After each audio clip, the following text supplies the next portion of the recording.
ठीक है, रिकॉर्ड ठीक है, मेरे कंप्यूटर पे रिकॉर्ड करता हूँ सर। तो जस्ट फॉर द रिकॉर्डिंग मैं ऐसा बोल रहा था, ये क्विक टाइम स्टडी जिन लोगों के पास वो एवरी आवर रिकॉर्ड करने का टाइम, वो बहुत जैसे सुदर्शन जी बोल रहे थे बहुत हमारा लोड हो गया है तो हम लोग रिकॉर्ड नहीं कर पा रहे, तो आपको अच्छा इनका अब ये सीजनलिटी के लिए ऐसा 15 दिन के लिए ये दिस एनालिसिस पूरा साल भर का you can't extrapolate from that 15 days, क्योंकि उनका सीजन है अभी सुदर्शन जी का। लेकिन for the others you know कौन सा कितने hours you spend and what are the tasks, उनसे काम में आपका टाइम समय गया, कितने घंटे गया, राइट। वैल्यू पर आर इनकम या एक्सपेंस, यानी जो रॉक एक्टिविटीज है, ये उन जो आपको लगता है कि वो जो आपका वैल्यू पर आवर आपका टाइम का हमने कैलकुलेट किया था उसके हिसाब से जो काम है वो यहाँ आएंगे ये कॉलम में, और जो उसके साथ मैच, जो उसके साथ मैच नहीं होते वो एक्सपेंस में आएंगे। Is this clear to everybody? Is this clear this process? नहीं नहीं सर, ये वाला थोड़ा सा और ठीक से बताइए। ऊपर समझ गए, ये नीचे टास्क वाला। हाँ, देखिए मनोज जी, आपने मान लीजिए 48 घंटे काम किया पिछले हफ्ते, हाँ ठीक है सर। तो नॉर्मली आपका 48 घंटे में कौन से 8 से 10 काम होते हैं ऑफिस में?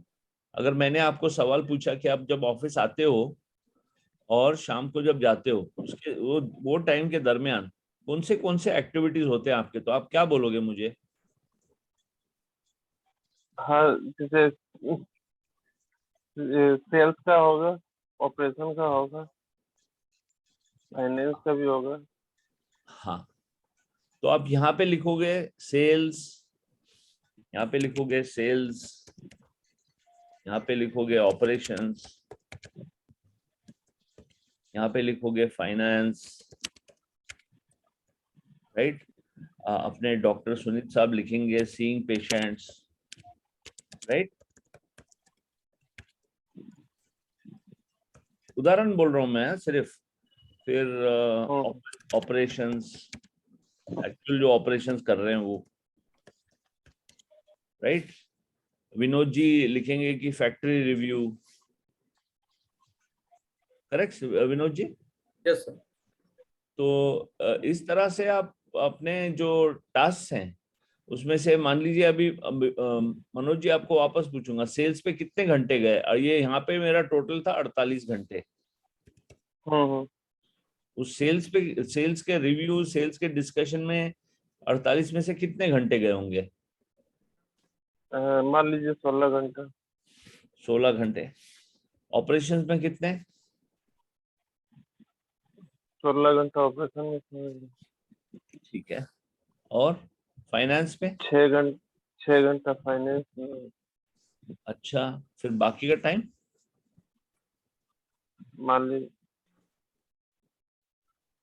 अच्छा ये तो सारा बना रहे हैं ना सर, हम इसी के हिसाब से कुछ कुछ तो कैलकुलेशन यहाँ करते पे टोटल नहीं, मैं सवाल पूछने का मतलब ये था कि it become clear to you Manoj ji, वो आप हैं। हाँ हाँ भी बैठ के करना है ये, कि ये टोटल आना हाँ, चाहिए समझ 48 घंटे। तो ये सीइंग ठीक है। पेशेंट ये तो सुनीत साहब का आ गया, यहाँ डॉक्टर सुनीत साहब का आ हाँ गया तो ऑपरेशन। लेकिन आपका वो जो अभी 16 एंड 16, 32 एंड 6, 38, 38 हाँ घंटे का हिसाब हो गया यहाँ पे। हाँ हाँ, ऑपरेशन में 48 घंटा कर, फाइनेंस में 16 घंटा कर दीजिएगा। नहीं, ये ऐसा आप अभी ये मोटा मोटी, इतना मोटा मोटी भी मत करिए आप। अगर आपको सीरियसली करने का है ना इसको, तो फिर थोड़ा आपको माइंड अप्लाई करना पड़ेगा इसमें। वाकई में 16 घंटे किया था कि नहीं? नहीं, फाइनेंस में तो बहुत ज्यादा समय फाइनेंस में नहीं देते, 16 लेकिन घंटे का मेरे को, क्योंकि मैं ऑपरेशन देखिए, ऑपरेशन में चल जाता है सर। देखिए ऐसा है, ऑपरेशन में बढ़ जाएगा। तो मैं आपको फिर डिटेल पूछना शुरू करूंगा। फाइनेंस में 16 घंटे किया क्या, बताओ क्या किया 16 घंटे, बताओ। फाइनेंस में तो 1 घंटा उसको रिव्यू करते हैं, मैंने 6 घंटा हुआ, वो तो फाइनेंस का 6 घंटा ठीक था। ऑपरेशन में ही जाता समय ज्यादा से। तो उसको फिर थोड़ा डीप जाना पड़ेगा कि ऑपरेशंस में आप जो, जैसे मैं डिस्कस कर रहा था कि ऑपरेशंस में ऐसे डे टू डे रूटीन काम में फंसे हैं आप क्या, कि वो अपना गाड़ी आया कि नहीं आया डिस्पैच के लिए, वो आदमी आया कि नहीं आया, उस टाइप के काम कर रहे हैं आप जो आपके लायक काम ही नहीं है, तो फिर उसको हाँ वो एक्शन सही है। डालना पड़ेगा। हाँ हाँ इसको भी थोड़ा डीपर करना पड़ेगा। ऑपरेशन सिर्फ मोटा मोटी ये हो गया टाइटल ऑपरेशन। ऑपरेशन में क्या क्या अगर ऑपरेशंस का आपने प्लानिंग किया हम्म या आपने अपने स्टाफ को ट्रेन किया या कुछ सिस्टम लगाया, तो फिर वो बिजनेस ओनर वाले का काम है। आपने सिर्फ ऑपरेशंस के लिए रोज सुबह उठ के आप फोन कर रहे हैं, अरे वो गाड़ी भेज दो, अरे वो आदमी नहीं आया, तो that is waste of time. जी सर। यानी कहने का मतलब है दैट विल बी टाइम जो आपका एक एम्प्लॉय कर सकता है, आपको हम्म करने की जरूरत नहीं है। समझे आप मेरी, मनोज जी, ये बात समझ समझे? गए सर।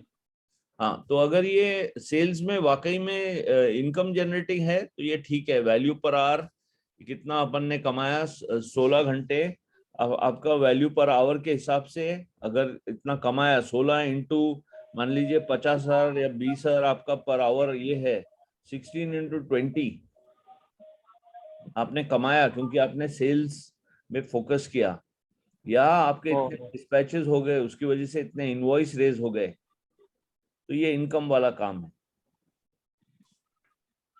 रॉक वाला जी काम। सर। नहीं तो वो एक्सपेंस वाला काम है।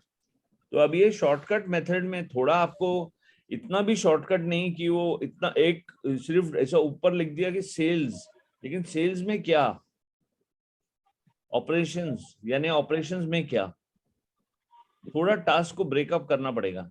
और ये जब आप ऐसा करोगे ना, तो 10 कम से कम 10 का टारगेट रखो कि 10 ऐसे काम होंगे जो आप करते हो। ठीक है सर। तो उसके कितने घंटे, तो ये आपको, क्योंकि आप लोगों के पास टाइम नहीं है वो ऑडिट करने के लिए एक्चुअली घंटा दर घंटा, तो अपन ये शॉर्टकट मेथड कर रहे हैं, लेकिन इतना भी शॉर्टकट नहीं। जी सर समझ गए। सर मेरे ख्याल से तो वही वाला जो टाइम ट्रैकिंग वाला है ना, वो भी अभी आप 1 महीना करेंगे तो अपने आप इसमें आ जाएगा। लेकिन क्या हो रहा है सर, विनोद जी, थोड़े लोग बोल रहे हैं कि टाइम हमको ट्रैकिंग करने का ही टाइम नहीं है। नहीं, उसके लिए सर सरल चीज ये है कि नेक्स्ट डे का प्लान कर लो। हाँ, मैं ऐसा ही करता हूँ, एक का करता हूँ तो फिर बाद में नेक्स्ट डे का साथ साथ में प्लानिंग हो ही जाता है। तो हमारे सीक्वेंस में कैसा है विनोद जी, कि पहले अपन अपना डिफॉल्ट डायरी बनाएंगे, फिर डिफॉल्ट डायरी के हिसाब से जब अपन काम करने लगे, जो काम उभर के आएंगे उनको अपन टू डू लिस्ट में डालेंगे कि आज क्या करना है, कल क्या करना है। लेकिन पहले तो मेरे पास एक प्लान होना चाहिए कि मैं कितने घंटे कौन से एरिया में इन्वेस्ट करना चाहिए, उसके बाद में बनेगा अपना कल का डिटेल्ड वर्किंग अपने सीक्वेंस में। तो जी सर। तो अगर अपने को प्लान करना है तो पहले ये स्टेप फॉलो करना पड़ेगा कि मैं कितने घंटे काम करता हूँ, फिर वो टास्क कौन से होते हैं, 8 से 10 टास्क जो मेरे हैं, इनकम प्रोड्यूसिंग है कि एक्सपेंस प्रोड्यूसिंग है। फिर सर ये जो वो कैसे सर ये इनकम प्रोड्यूसिंग और एक्सपेंस प्रोड्यूसिंग जो है, उसका एग्जांपल एक दीजिए ना। लाइक तो जैसे अपन ने बोला कि जो ज्यादा करके सेल्स रिलेटेड या ऑपरेशंस रिलेटेड, डिलीवरी रिलेटेड, ये दोनों टास्क रेवेन्यू अर्निंग टास्क हैं। बाकी के टास्क रेवेन्यू अर्निंग नहीं है। बरोबर है विनोद जी? Okay sir. तो any task related to sales, जहां पे आपका सेल्स बहुत बढ़ रहा है, और एनी टास्क रिलेटेड टू जहां पे आपका डिलीवरी और इनवॉइसिंग जल्दी हो रहा है, टाइम पे हो रहा है, प्रोडक्शन ठीक ठाक हो रहा है, रीवर्क नहीं हो रहा है, क्वालिटी अच्छा है, राइट, वेस्टेज नहीं हो रहा है, पर शिफ्ट प्रोडक्टिविटी अच्छा है, उस टाइप के जो काम है वो भी इनकम प्रोड्यूसिंग काम है,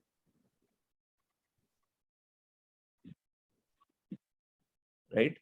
और ये जो डे टू डे रूटीन वाले जो मैंने बहुत सारे फॉलो अप्स करे अपने टीम मेंबर से, यार रिपोर्ट भेज दे रिपोर्ट क्यों नहीं भेजा, उस टाइप के काम दे आर नॉट ऐसा, they are not producing any income.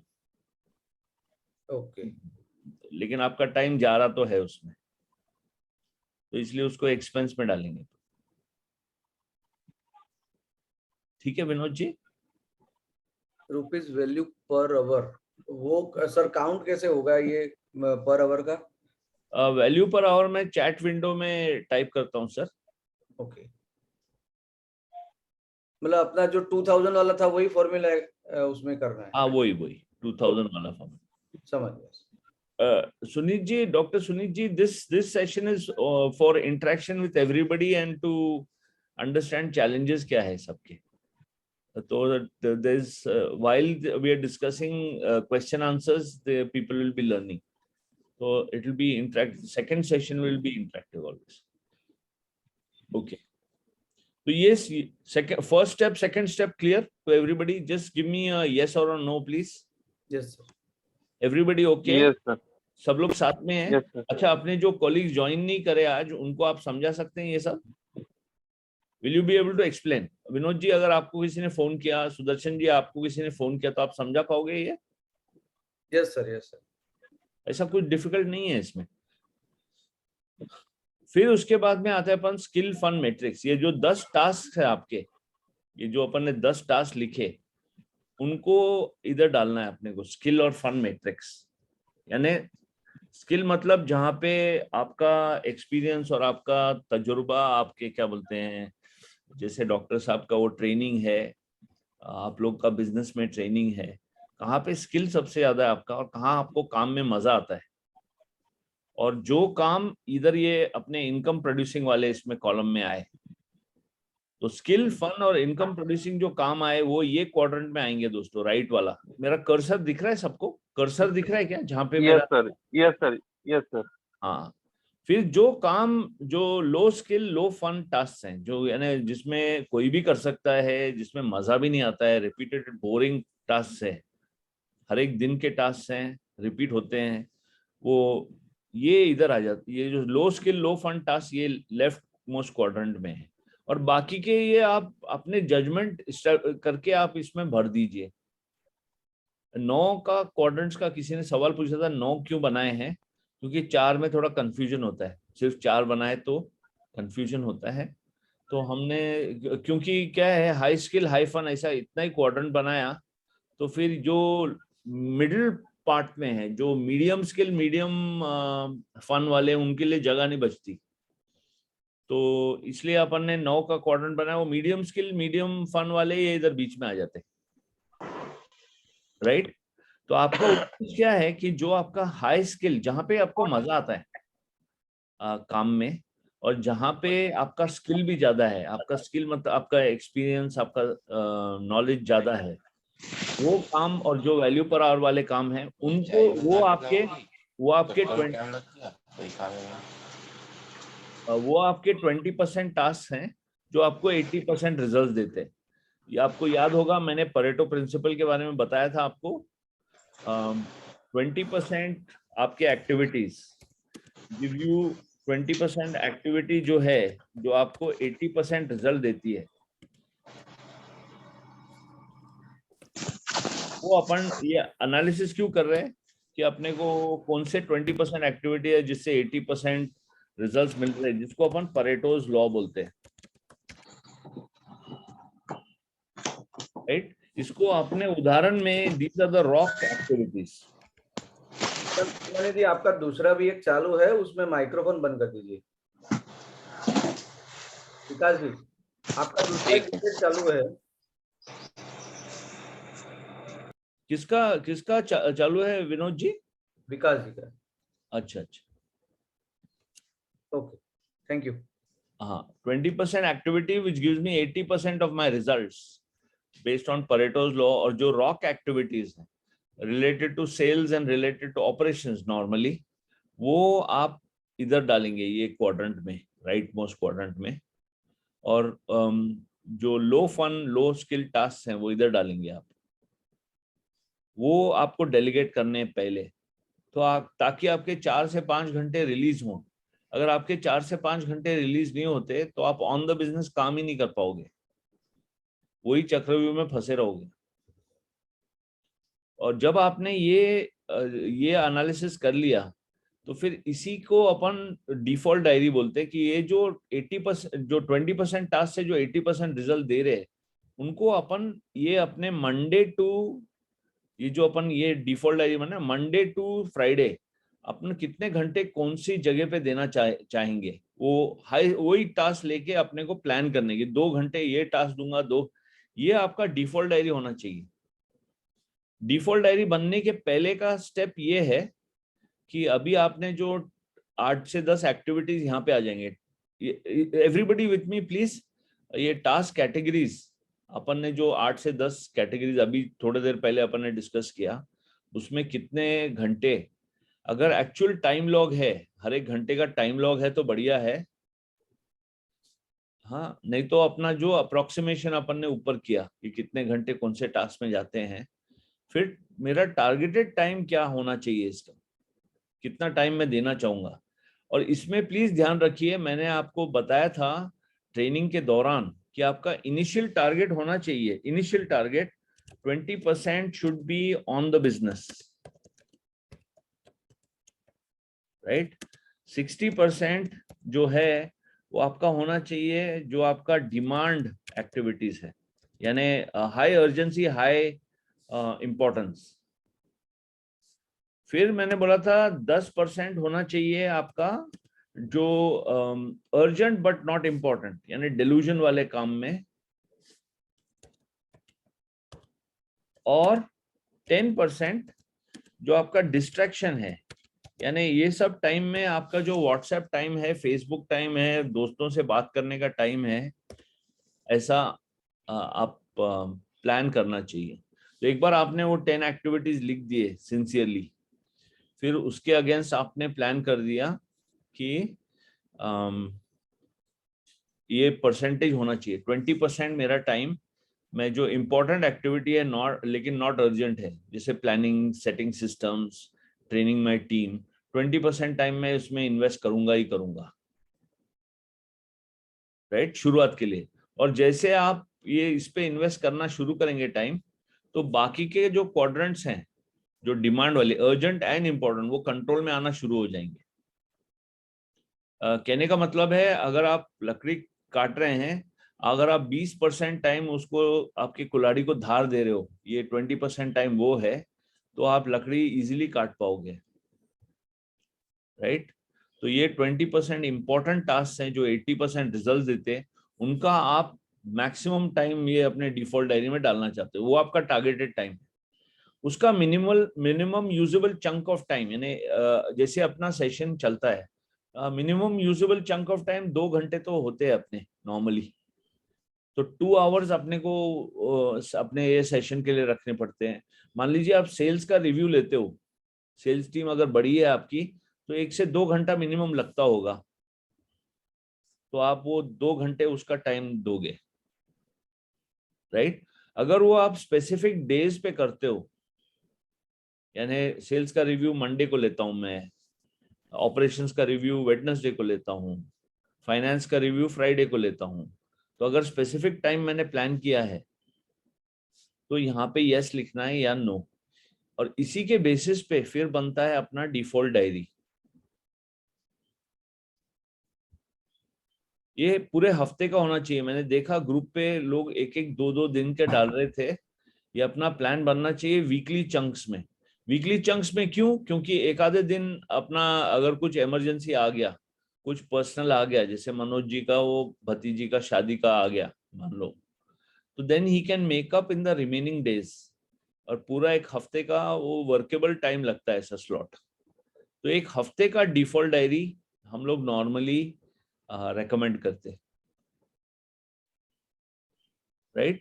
और ये डिफॉल्ट डायरी जब आप बनाते हो, एक तो है प्रोफेशनल रिलेटेड, नहीं क्या, जो 8 घंटे आप काम करते हो ऑफिस में, इसमें ये चीजें भी डालिए आप प्लीज, जो आप सुबेरे उठ के वॉक के लिए जाते हो, योगा करते हो, अपने क्लोज फ्रेंड्स को मिलते हो, रिलेटिव्स को मिलते हो, या सोशल वर्क में थोड़ा काम करते हो, ये भी आप अपने अगर डिफॉल्ट डायरी में डाल दोगे, तो आपका जो प्लान है ऑफ एलोकेशन ऑफ टाइम आपका जो जिस तरह से आप अपना लाइफ डिजाइन करना चाह रहे हो उस तरह से हो जाएगा। एनी तो ये question, any question on this Vinod ji, any question? Sir 2 diary बनेगी, एक डिफॉल्ट बिजनेस और डिफॉल्ट पर्सनल, राइट? नहीं, दो अलग बनाने की जरूरत आप डिसाइड करो। एक ही अगर आपने क्योंकि समझिए टाइम अगर 6 to 9 का करते हैं तो एक ही में आ जाएगा, इधर बिजनेस आवर्स करते हैं तो डिफॉल्ट में आएगा सर। हाँ नहीं, नॉर्मली क्या कर रहे हैं लोग कि जो 6 मान लो 6 आप 5 बजे उठते हो, 6 बजे उठते हो, जितने बजे उठते हो, तो 5 से अगर ऑफिस 9 बजे तक शुरू होता है तो वो अपना वो भी प्लान कर लेते हैं एक ही डायरी में कि 5 से 9 मेरा सुबह का टाइम, और 6 बजे मैं दुकान बंद करके ऑफिस बंद करके मैं जाने वाला हूँ, और 6 से आगे मैं क्या करने वाला हूँ वो भी अपना वो एक ही दिन के डायरी में रहते हो। तो उसमें से 8 घंटे अब मान लीजिए आपने प्रोफेशनल के लिए दे दिए, और बाकी टाइम आपने जो आपके ड्रीम बोर्ड के हिसाब से आपने दे दिया। या आप एक डायरी बनाओ या 2 डायरी बनाओ, इट्स अप टू यू, लेकिन ये it should be planned like that. And normal recommendation action coach का है कि हाफ आवर इंटरवल्स में करो, 1 घंटा नहीं तो फिर वो उधर भी टाइम वेस्ट होता है। अपन आधे घंटे की चीज अपन फिर 1 घंटा खींचते हो मीटिंग। अगर पहले से बोला है कि आधे घंटे में हो जाना चाहिए तो पूरी तैयारी करके आओ, आधे घंटे में खत्म करो मीटिंग, तो हर एक चंक फिर 1 घंटे का ही हो जाता, उसमें थोड़े वेस्टेज हो जाता टाइम का।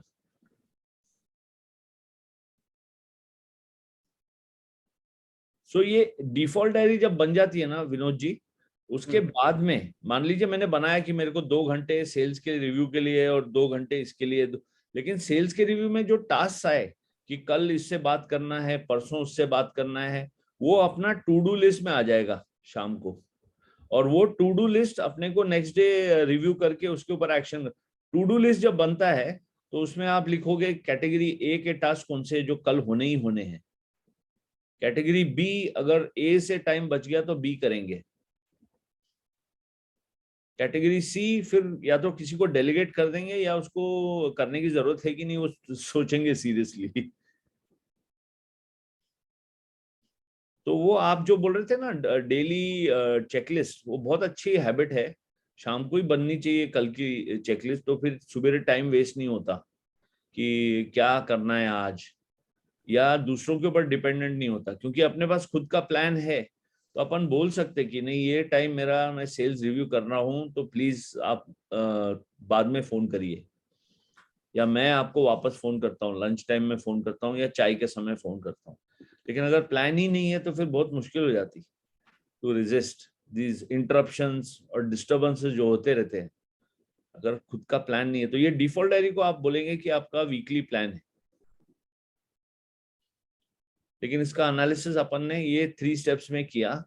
अच्छा, ये स्टेप्स करने के लिए आपको आइडियली आपने हर घंटे का रिकॉर्ड रखना चाहिए, नहीं रखा तो ये आपको ये शॉर्टकट मेथड है। ये is this clear to everybody? इस पे कोई शक सवाल? सर क्वाड्रन वाला समझा नहीं, तो थोड़ा कोई सैंपल हो तो ग्रुप में डाल दीजिएगा।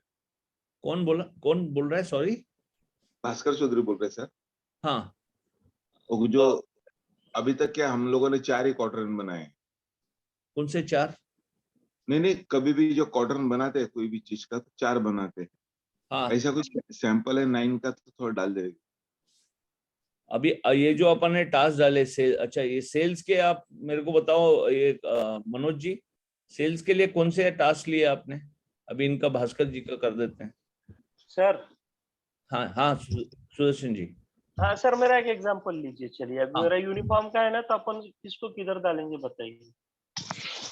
जैसा भी कोई स्कूल वाला आता है उसका रिक्वायरमेंट लेना है मेरे को, हाँ, एक्चुअल सेल्स वाला है तभी किधर जाएगा?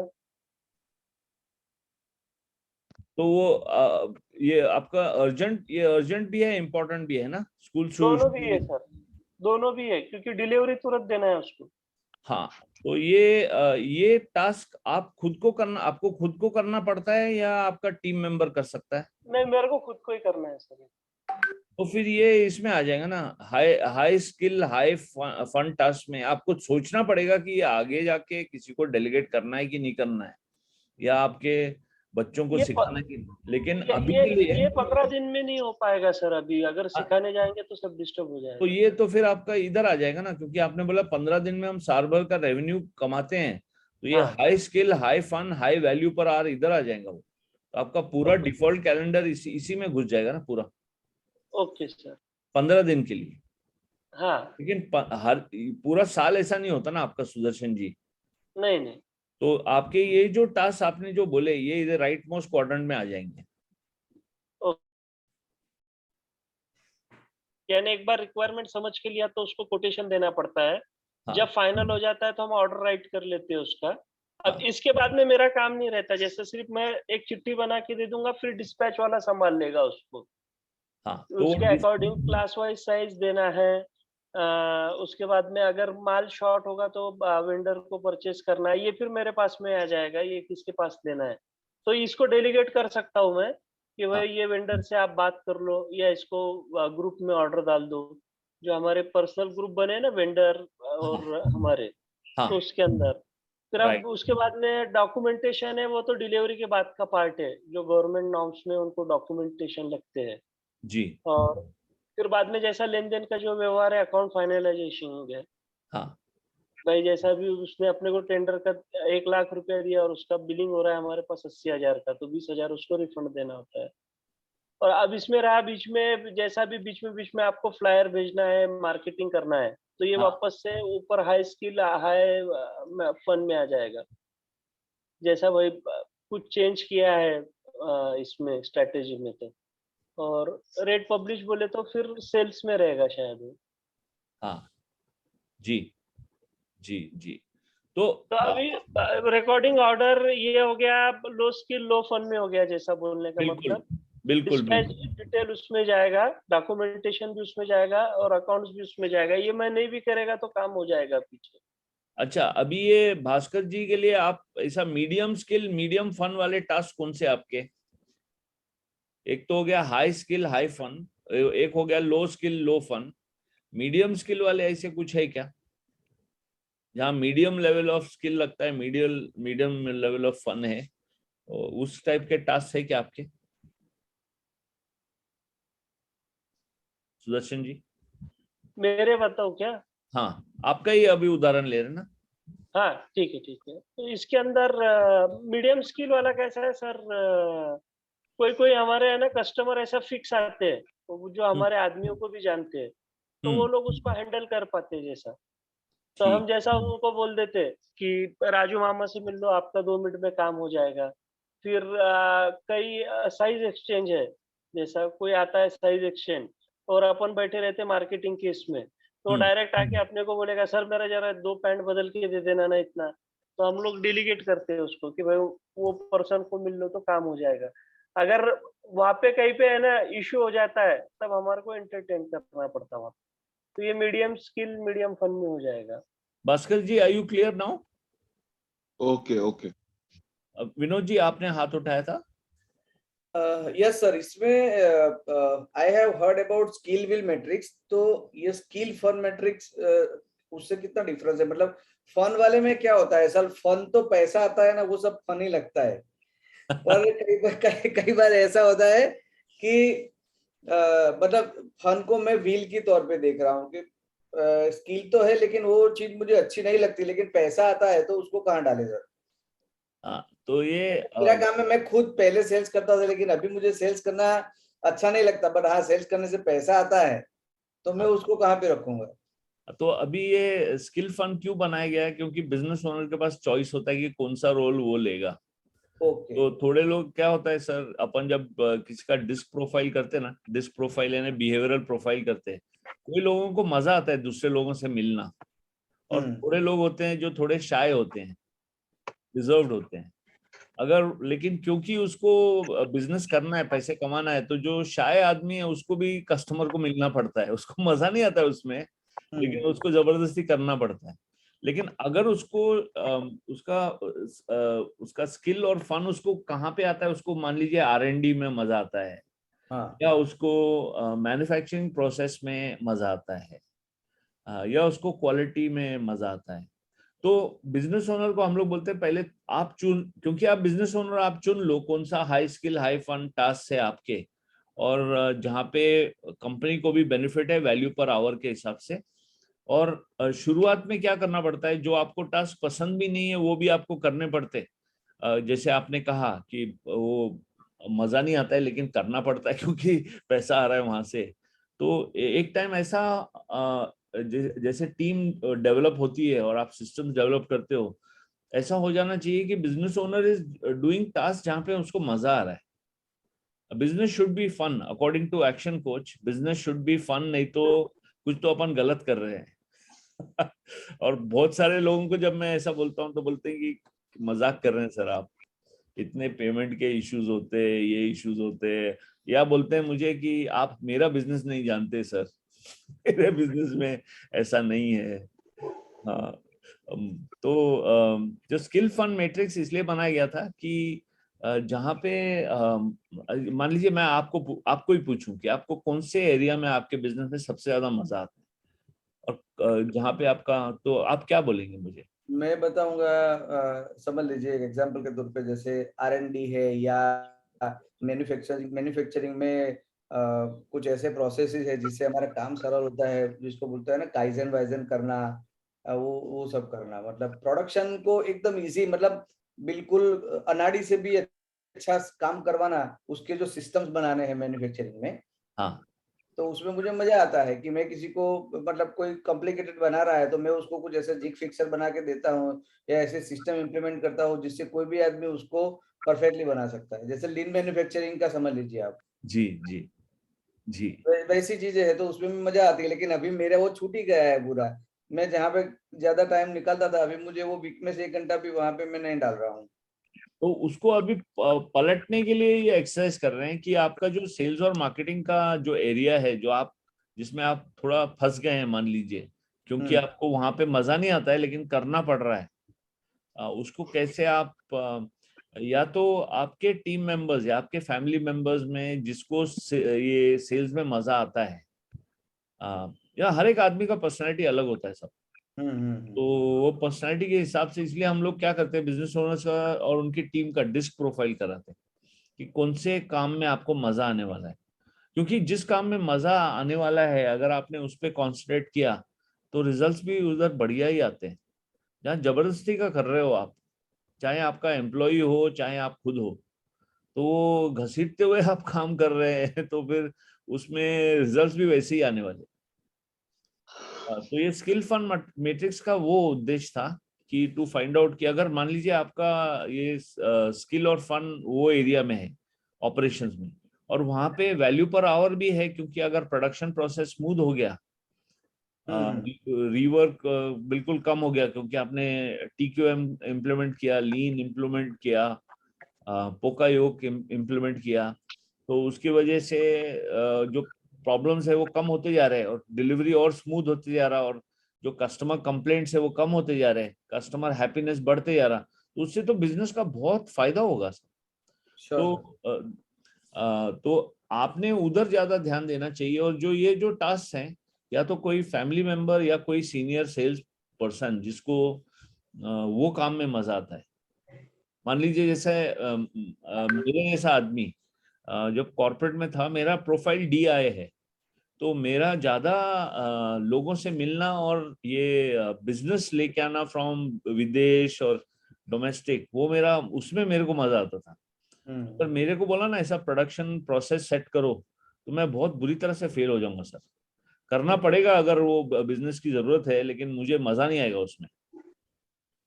तो हर एक आदमी के जैसे इसलिए हमने इसको स्किल फन मैट्रिक्स बनाया, कि बिजनेस ओनर चुन ले कि कौन से एरिया में, और फिर जैसे आपका फैमिली बिजनेस है, उसमें कोई फैमिली मेंबर सेल्स में अच्छा हो सकता है, आप इसमें अच्छे हो सकते हो, या आपके चिल्ड्रन कोई ये एरियाज में अच्छे हो सकते हैं, उनको वो एरिया में ग्रूम किया जाए ताकि आप कॉन्सेंट्रेट करो फिर फाइनली जो एरिया में सबसे ज्यादा आपको मजा आता है। Did I answer your question, Vinod ji? Yes sir, yes yes.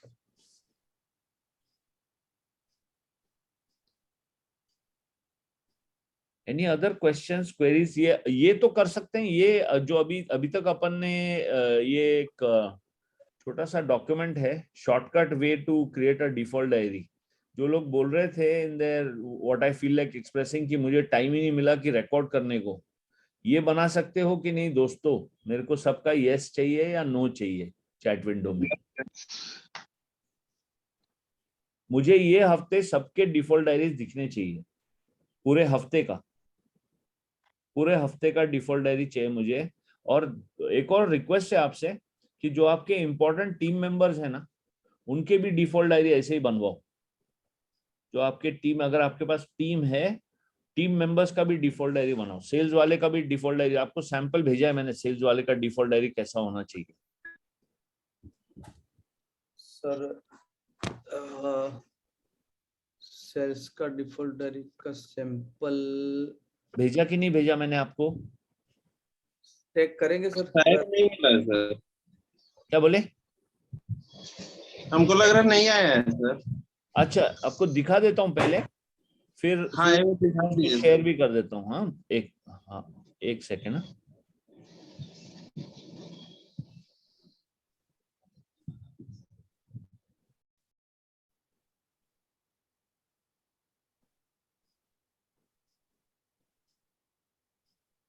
एक सेकेंड प्लीज।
ये दिख रहा है आपको?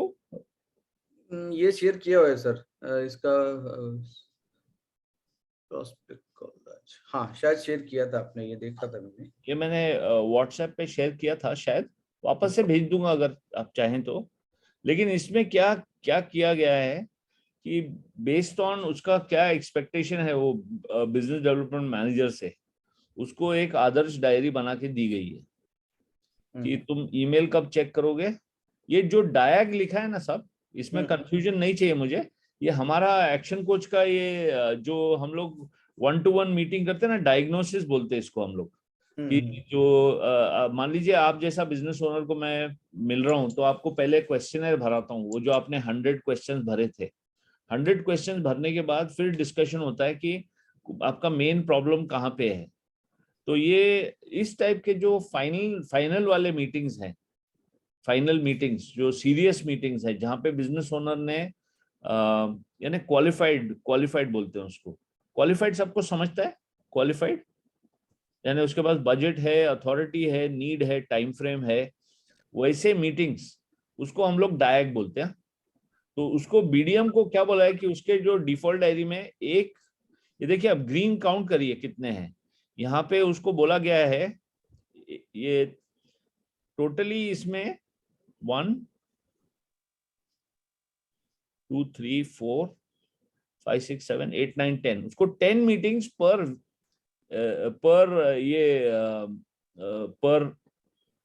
वीक उसको बोला गया है कि 10 मीटिंग्स पर वीक अगर आपने किया तो आपके रिजल्ट्स जबरदस्त आएंगे। जैसे आपने पोजीशन कॉन्ट्रैक्ट, हमारा जो, आपको मैं धीरे धीरे समझाऊंगा ये सब चीजें, पोजीशन कॉन्ट्रैक्ट क्या होता है।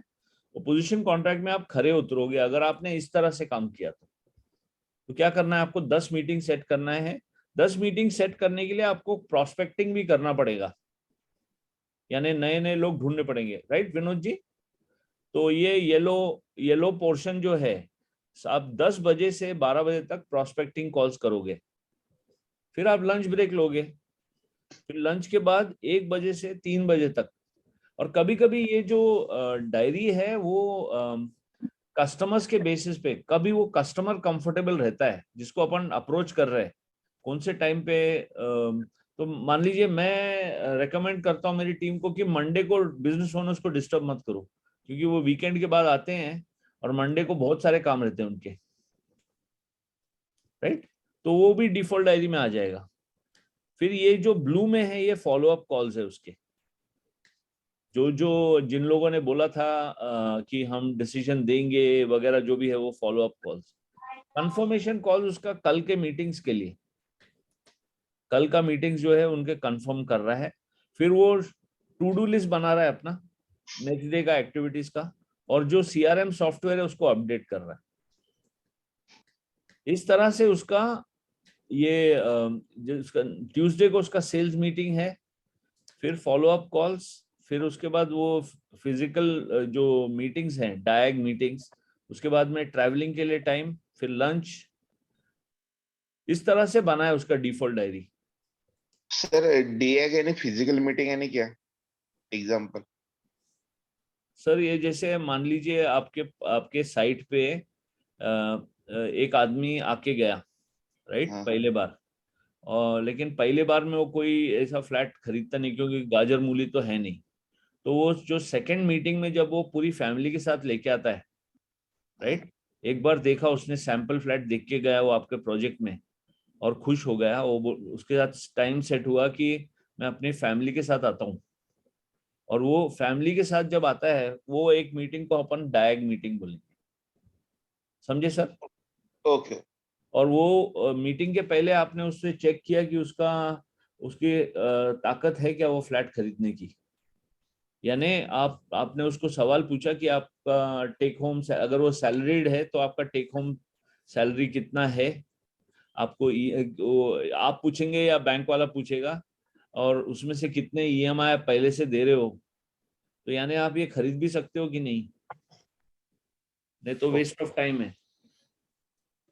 करेक्ट भास्कर साहब? Okay sir. तो 10 ऐसे अगर लोग मिले आपको सीरियस प्रोस्पेक्ट्स जहाँ पे हस्बैंड वाइफ यूजुअली दोनों इन्वॉल्व होते हैं फ्लैट के डिसीजन में, और कभी कभी उनके और भी रिलेटिव्स हो सकते हैं, वो सब आ गए आपके साइट पे और आपसे फिर फाइनल मीटिंग के लिए आ रहे हैं। वो सब सेल्स वाले सेल्स एग्जीक्यूटिव से मिल लिए, उसके बाद सेल्स मैनेजर से मिल लिए, उसके बाद में आपके पास आ रहे हैं। ऐसे 10 मीटिंग आपके, भास्कर साहब। हाँ यस।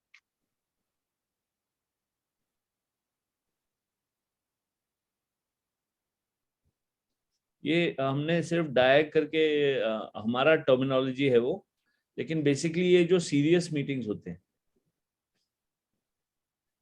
डॉक्टर साहब के लिए ऐसा होगा जो बंदा अपने पूरे रिपोर्ट्स लेके आ रहा है साथ में, डॉक्टर साहब से पहले ओपीडी में कंसल्टेशन हो गया, ओपीडी में डॉक्टर साहब ने बोला कि ठीक है तुम ये एमआरआई और ये सब करके लेके आओ, right? Right. With all reports, with With all all information to enable me to take a decision about treatment. Yes, तो उस टाइप के जो मीटिंग्स होंगे सर, वो जो सीरियस मीटिंग्स है which will either lead to a procedure to be performed on that person or some course of वो उसको अपन सीरियस मीटिंग बोलेंगे। These are ग्रीन में जो है वो सीरियस मीटिंग्स है, येलो में जो है वो प्रोस्पेक्टिंग कॉल्स है, ब्लू में जो है वो फॉलो अप कॉल्स है। ये बीडीएम का डिफॉल्ट डायरी ये पहले वीक 2 हफ्ते का बनाया है, ये फर्स्ट वीक का अलग है और सेकंड वीक का भी था यहाँ पे। हाँ, यहाँ पे एक सेल्स ट्रेनिंग भी दिया है उसको सेकंड वीक में, 2 हफ्ते में एक बार उसको ट्रेनिंग देते हैं। Is this clear friends? Default diary ये हफ्ते भर का है, at the end of the day उसका टू डू लिस्ट बनेगा।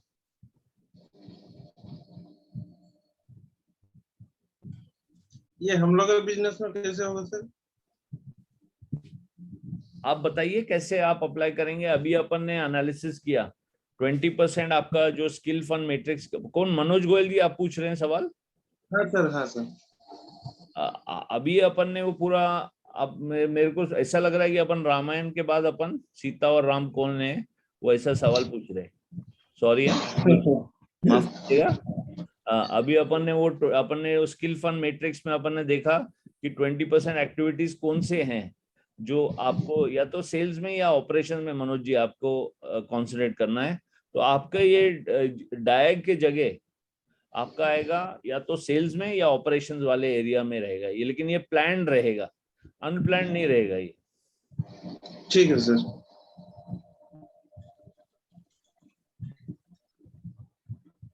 Is that clear? But good question Manoj ji, क्योंकि बहुत सारे लोग पूछ ही नहीं रहे कुछ भी सवाल, उसमें डाउट आता कि हाँ। Is everybody clear on this friends? इसमें कोई डाउट, शक, सवाल? Please don't hesitate. Sorry, I just you can just ask any question, please. Don't hesitate. Is this clear? Default diary clear to everybody? हाँ sir. सब बना लेंगे ये हफ्ते में 100%? यस सर, बन जाएगा। और जब एक बार बन गया तो फिर आपने एक और कसम खानी है कि फिर वो डिफॉल्ट डायरी जितना, हाँ डाउट्स आए तो प्लीज आप, doctor Sunil is there, Sharmeen is there, I am also there, We can put in the group. Put on the group. और आपका वो वेडनेसडे का मीटिंग रहता ही है 9 बजे का, वहां पे कभी कभार मैं भी ज्वाइन कर लूंगा, अगर आप मेरे को बोलते हो तो मैं भी ज्वाइन कर लूंगा। अगर वहां पे कुछ डाउट्स आए तो आप मेरे को पहले एडवांस में थोड़ा नोट। मेरा क्या होता है साहब, शाम का टाइम मेरा डिफॉल्ट डायरी है 6:30 onwards I am in the gym. 6:30 7 बजे I am in the gym, और जिम में बहुत जोर से म्यूजिक चलाते हैं, वो सब जवान बच्चे लोग रहते हैं, उनके साथ ही वर्कआउट करना मुझे बहुत मजा आता है। लेकिन वो फोन कुछ सुनाई देता नहीं, और very odd situation to take a serious phone call. इसलिए तो मेरा every day I am there 6 days a week। तो बट आपका ये अगर कुछ डाउट आया तो आप इसमें भेजिए, लेकिन आपको कॉन्सेंट्रेट करना है कौन सा है, जो आपका रेवेन्यू अर्निंग एक्टिविटीज है उसको कितना मैक्सिमम कर पाए आपके डिफॉल्ट डायरी में। मेन चीज वही है, और जो काम में मजा आता है और जो काम में आपका स्किल ज्यादा है वो आपको डिफॉल्ट डायरी में प्लान करना है, और बाकी के जो टास्क है वो उसको डेलीगेट करना है या उसको खत्म ही करना है टास्क को।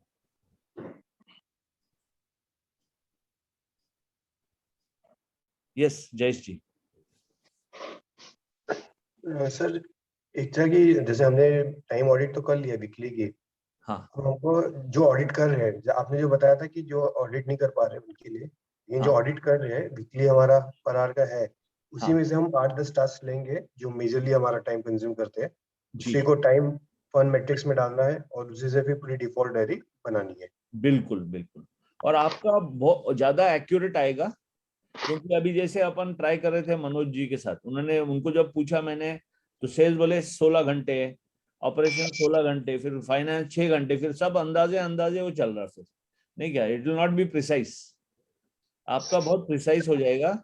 इन जो लोग बोल रहे हैं कि मेरे पास टाइम ही नहीं है कि टाइम का एनालिसिस करूं, उनके लिए ये शॉर्टकट। सर दूसरा एक क्वेश्चन था कि जैसे विनोद जी ने भी पूछा कि क्या होता है कि हमारा इंटरेस्ट है बिजनेस में, बिजनेस की जो भी डिमांड हो, मे बी वो फाइनेंस हो, सेल्स हो, प्रोसेस हो, सिस्टम्स हो, ऑपरेशन हो, अब इतना समय हो गया ना कि अब हमारा कोई प्रेफरेंस नहीं बचा है। हमको लगता है जो बिजनेस की डिमांड होती है वो हमारे लिए फन हो जाता है, मतलब हमारे लिए वो इम्पोर्टेंट हो जाता है। हाँ, तो ये जो अनप्लान्ड एक्टिविटी उसको थोड़ा कंट्रोल करने का प्रयास है डिफॉल्ट डायरी। नहीं तो क्या, बहुत जैसा अपन ने बोला था, सब लोग बिजी हो जाते हैं बहुत, लेकिन जितना स्पीड से प्रोग्रेस होना चाहिए वो प्रोग्रेस दिखता नहीं उनको, तो फ्रस्ट्रेट भी होते हैं कि इतना बिजी हूँ, इतना मेहनत कर रहा हूँ, लेकिन प्रोग्रेस क्यों नहीं है। प्रोग्रेस इसलिए नहीं है क्योंकि जो टास्क आपने नहीं करने चाहिए उसमें भी आप घुसे हुए हो, और उससे बाहर निकलने का तरीका क्या है, यही जो अपन अभी स्टेप्स अपन ने किए। तो मैं मानता हूं कि अलग अलग चीजें आएंगी। तो जब आपका डिफॉल्ट डायरी बनाते हो ना, उसमें लास्ट टाइम भी मैंने बोला, आप थोड़ा ऐसा फ्लेक्सिबल रखो उसको, 1 घंटा इमरजेंसीज के लिए रखो, क्योंकि बिजनेस ओनर ऐसा नहीं बोल सकता कि मैं अभी यही करूंगा और अचानक कुछ आ गया तो उसका ऐसा उसका तो सॉल्व करना है प्रॉब्लम। तो 1 घंटा आप ऐसा फ्लेक्सिबल रखो 8 घंटे में से। और अगर ये भी प्लान करो कि अगर वो कुछ इमरजेंसी नहीं आई तो वो 1 घंटा कैसे यूज करूंगा मैं। तो उस तरह का आप अपने डिफॉल्ट है, मतलब कि एक फ्लेक्सिबल टाइम डाला है। In case of emergency I will do this. अगर इमरजेंसी नहीं आई तो मैं ब्राइट शुगर्स की बुक इंस्टेंट कैश फ्लो पढ़ लूंगा। सर, और जैसे हम सेल्स की रिव्यू कर रहे हैं मीटिंग, वो भी एक्चुअली सेल्स में जाना चाहिए क्योंकि वो है, रिव्यू मीटिंग भी सेल्स की पार्ट है। जी जी बिल्कुल बिल्कुल, आपका तो काम मेजरली रिव्यू में होना चाहिए। एग्जैक्टली। रिव्यू में, और ये जो फाइनलाइजेशन के जो मीटिंग्स हैं, जब तक कि आपके पास इतना सीनियर बंदा हो जाता है कि जो खुद क्लोज भी कर सके, तब तक क्या होता है बिजनेस ओनर के लिए इनिशियल काम सेल्स टीम कर देती है, लेकिन क्लोजर के लिए आपको जाना पड़ता है। मान लीजिए गवर्नमेंट का कॉन्ट्रैक्ट है और वो इनिशियल वो टेंडर वेंडर भरने के लिए दूसरे आदमी भर सकते हैं, लेकिन जब वो टेंडर कमेटी का मीटिंग है, इवैल्यूएशन कमेटी का, उस टाइम आप तो जाओगे ही जरूर वो, राइट। तो that's how it normally is. तो रिव्यू के लिए या फाइनलाइजेशन मीटिंग के लिए आपका होना जरूरी है वहां पे, जब तक कि आपका एक सीईओ नहीं अपॉइंट हो जाता। एग्जैक्टली। सर सीईओ कब अपॉइंट करना चाहिए हमको, कौन से स्तर पर, मतलब कब कब लगता है कि एक सीईओ हमारे लिए जरूरी है सर? क्योंकि सबके अलग अलग बिजनेसेस है, 1 करोड़ से लेकर 10 करोड़ तक का, तो ऐसा ये फाइनेंशियली जाता है या कुछ ऑपरेशंस जैसे आते हैं तभी उसको करना चाहिए? मैं आपको मेरा जो एक्शन कोच का सजेशन रहेगा, आप जब मास्टरी कंप्लीट कर लिए यानी डेस्टिनेशन मास्टरी कंप्लीट है, अपन किस दिशा में जा रहे, क्यों जा रहे, मनी मास्टरी कंप्लीट है, डिलीवरी कंसिस्टेंट है, अपना टाइम मैनेजमेंट कंसिस्टेंट है, आपका सेल्स मार्केटिंग जगह पे है, आपके सिस्टम्स लगे हैं, आपकी इनिशियल टीम जगह पे है, तब फिर आप सीईओ का सोचेंगे। पहले 4 स्टेप्स कंप्लीट होने के बाद आप सीईओ का सोचेंगे, उसके पहले नहीं। तो मैं आपको टर्नओवर के हिसाब से नहीं जवाब दे रहा हूँ विनोद जी, मैं आपको जवाब दे रहा हूँ कि हमारा जो 6 स्टेप्स प्रोसेस, छोटा बिजनेस भी रहा, अगर वो उसने पहले 4 स्टेप्स किए तो that person can also appoint a general manager या सीईओ, या मैनेजर को ऐसा, वो सीईओ एक फैंसी डेजिग्नेशन हो गया, अगर मैनेजर अपॉइंट करके मेरा बिजनेस चल रहा है मेरे बगैर तो देन आल्सो, बट वो सिस्टम बिजनेस मेरे बगैर कब चलेगा, जब मेरे पास टीम है, टीम के साथ सिस्टम्स हैं, सिस्टम्स के साथ मेरा प्रिडिक्टेबल कैश फ्लो के लिए मैंने सेल्स और मार्केटिंग अपना सेट किया हुआ है, मेरी डिलीवरी कंसिस्टेंट है, मेरे फाइनेंशियल कंट्रोल्स हैं। तो ये 4 स्टेप्स हैं अपने, जो अपन अपने करिकुलम में कवर कर रहे हैं। अच्छा, नेक्स्ट सेशन में अपन फाइनेंस पे फोकस है, अभी अपन ने टाइम पे फोकस किया, क्योंकि अपन कैसे चल रहे हैं, delivery mastery, money mastery, time, ये फंडामेंटल्स है। मास्टरी के 4 भाग होते हैं। डेस्टिनेशन वो अपन ने वो ड्रीम बोर्ड और 10 थिंग्स एक्सरसाइज वो जब से सबसे पहले किया था, राइट। सेकंड फिर अपन टाइम मास्टरी पे आ गए, अभी आ रहे हैं अपन मनी मास्टरी पे, उसके बाद में आएंगे डिलीवरी मास्टरी पे। ठीक है। नेक्स्ट वीक के लिए अगर आप if you are open, we can discuss some P&Ls, balance sheets आप लोग के, otherwise we can use general examples. हाँ, Jayesh ji and Jayesh ji, you have raised your hand first. Pritesh ji, after Jayesh ji you can ask your question. Sir, एक question था कि मैंने देखा कि मेरा टाइम प्रोक्योरमेंट में काफी जाता है, क्योंकि हमारा मानना है कि प्रोक्योरमेंट एक कॉन्फिडेंशियल चीज होती है हर बिजनेसमैन की, वो हर चीज के साथ में उसको डेलीगेट नहीं करना चाहिए या नहीं कर सकते हैं। तो क्या ये सही है कि या प्रोक्योरमेंट को भी कहीं ना कहीं आगे जाके डेलीगेट कर देना चाहिए?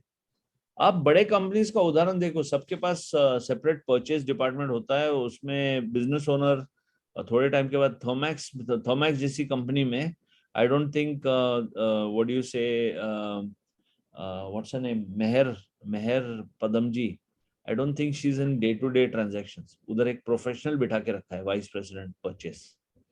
लेकिन शुरुआत में क्या होता है, जब स्मॉलर बिजनेस में मैंने क्या देखा है कि अगर प्रोक्योरमेंट और सेल्स दोनों भी एक ही ऑफिस में हैं, और तो मैंने देखा है कि थोड़े लोग मिसयूज करते हैं वो, यानी वो कभी वो कॉम्पिटिंग बिजनेस ही शुरू कर देते। तो मैंने ये भी देखा है कि लोग अलग अलग जगह पे रखते हैं अपना, सेल्स और मार्केटिंग टीम का ऑफिस ही अलग है, प्रोक्योरमेंट का अलग ही जगह है। जो ट्रेडिंग में है वो उनका वेयर हाउस में कहाँ से सोर्स कर रहे हैं और कहाँ पे सप्लाई कर रहे हैं, वो भी उन लोग अलग अलग वो रीपैक करते हैं, किसी को पता नहीं होता कहाँ से आया, और सिर्फ पता होता है कहाँ जा रहा है। तो दे इनिशियल स्टेज पे ये ऐसा चाइनीज वॉल्स बिटवीन डिपार्टमेंट्स रखते हैं, लेकिन जैसे कंपनी बहुत बड़ी हो जाती है तब उस समय आई हैव सीन कि वो परचेस के लिए एक परचेस वाला अच्छा, जैसे अभी एक मैं 250 CR फोर्जिंग यूनिट को मैं कोच कर रहा था, वहां पे owner is very concerned about steel, और उनको लगता है कि मेरा कोर कॉम्पिटेंस है वो स्टील का नेगोशिएशन, और इसमें तो वो इन्वॉल्व है उसमें।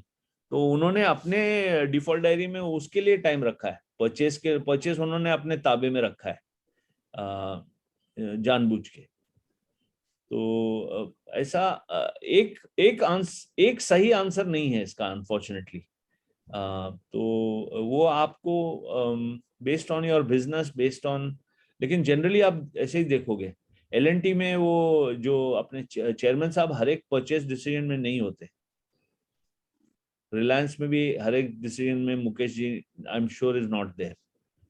सर आपने वही बोला कि एक पर्टिकुलर टाइम के बाद में I think you can delegate that, but initial stage में जो आपने बोला ना कॉम्पिटिटिव वाली बात होती है, कुछ डेटा कॉन्फिडेंशियल होते हैं, उसको आप नहीं मर्ज कर सकते हो। छोटे लोगों में, छोटी कंपनी में नंबर ऑफ पीपल लिमिटेड होते हैं, अगर उसको पता चल गया कि कहाँ सोर्स हो रहा है, कहाँ डेस्टिनेशन है, हाँ, तो इवन इफ वो कंपटीशन नहीं बनेगा लेकिन वो कॉम्पिटिटिव बिजनेस को ज्वाइन कर सकता है अपने राइवल को, और उससे आपका बहुत बड़ा एक डेटा लॉस हो जाएगा।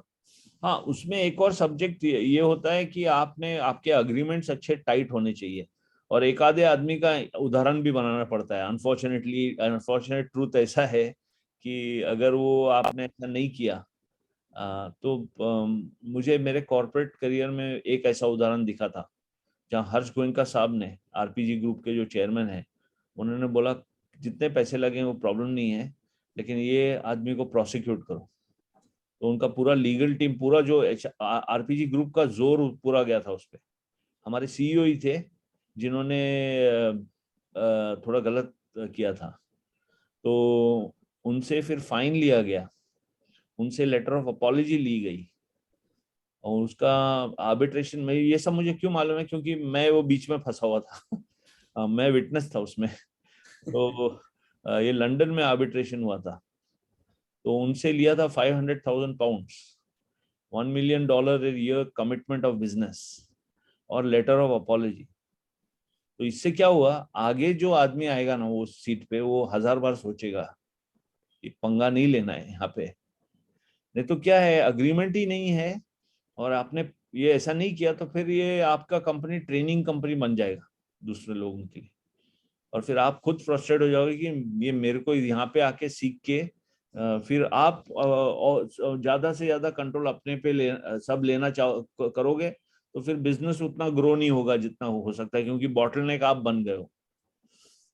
तो ये एक बैलेंसिंग एक्ट, उसमें मैं क्या देखता हूँ, स्मॉल एंड मीडियम बिजनेस ये अग्रीमेंट्स में स्ट्रांग नहीं होते कभी भी, उस पर ध्यान देते ही नहीं, और जब किसी ने ऐसा किया तो उसे जान दो यार, छोड़ो यार। तो फिर एक आधे को अगर आपने नहीं किया ना उदाहरण, तो फिर बाकी सबको भी ऐसा मौका मिलता है।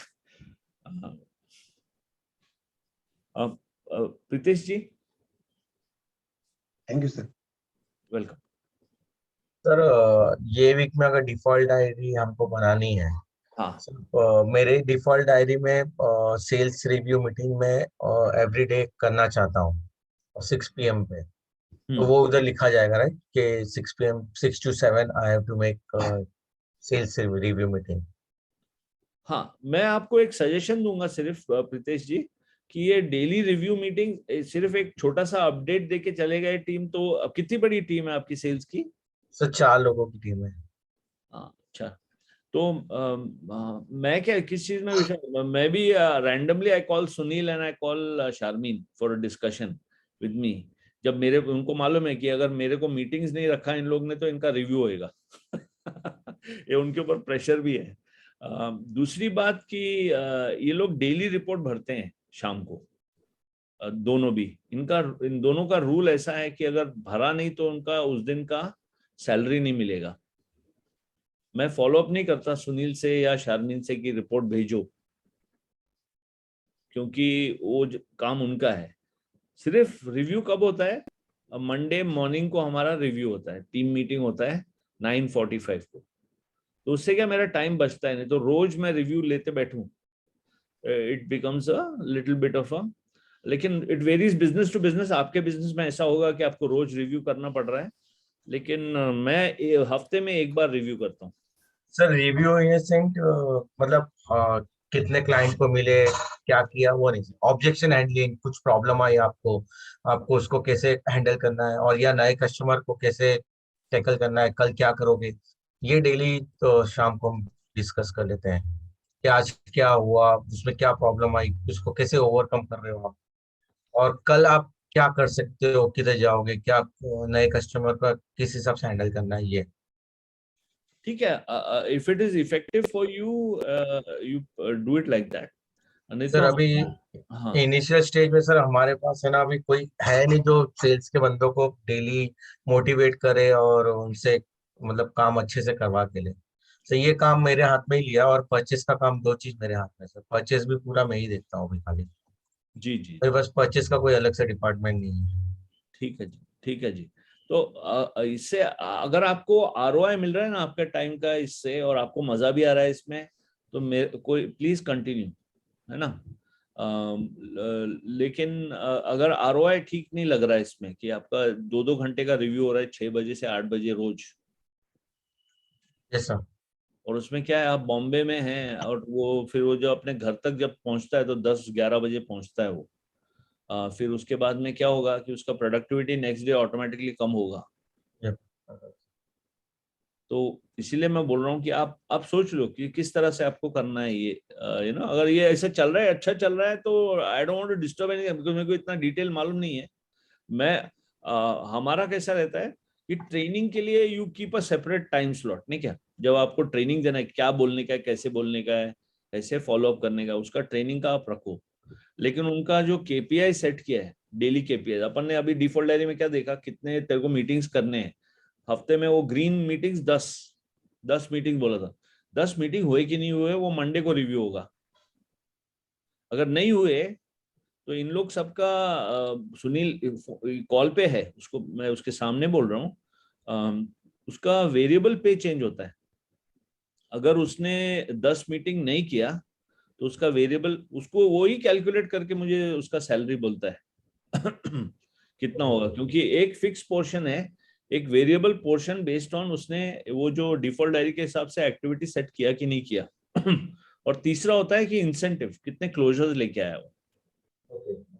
तो मैं बोलता हूँ कि win win partner, win win की तरह करेंगे अपन।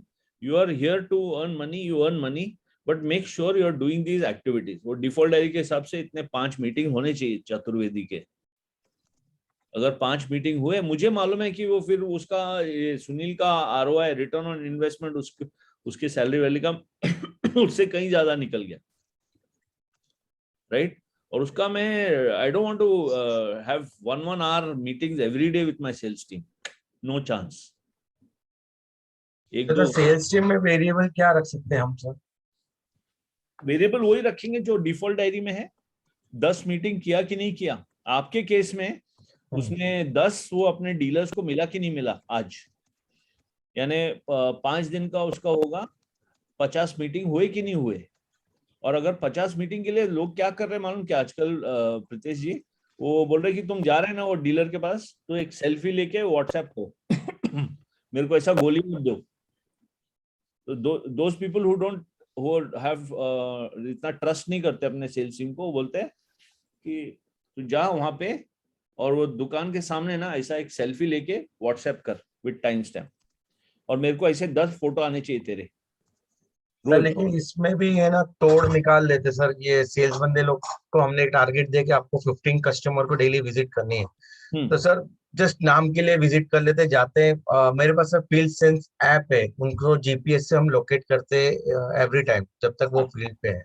हाँ, तो हमको पता चल जाता है कि उन्होंने कितनी विजिट की, क्या किया है। लेकिन सर वो क्या करते हैं ना, कि पार्टी के पास गए, 5 मिनट भी मीटिंग नहीं किया और निकल गए वहां से। तो ऐसे 15 को करना हो तो 25 को करना, तो डेली सर 25 भी कर लेंगे वो। उनको मतलब खाली जाके उसको पंच इन और पंच आउट करके निकल जाना है बस, खाली पार्टी के तो बजाय। उसमें क्या होता है, हम एक सेल्स प्रोसेस में जो स्क्रिप्ट होता है ना, वो स्क्रिप्ट के हिसाब से उसने प्रोसीड किया कि नहीं। आप वो रिकॉर्डिंग, उसको एक दो चार रिकॉर्डिंग्स भी मांग सकते हैं उनसे।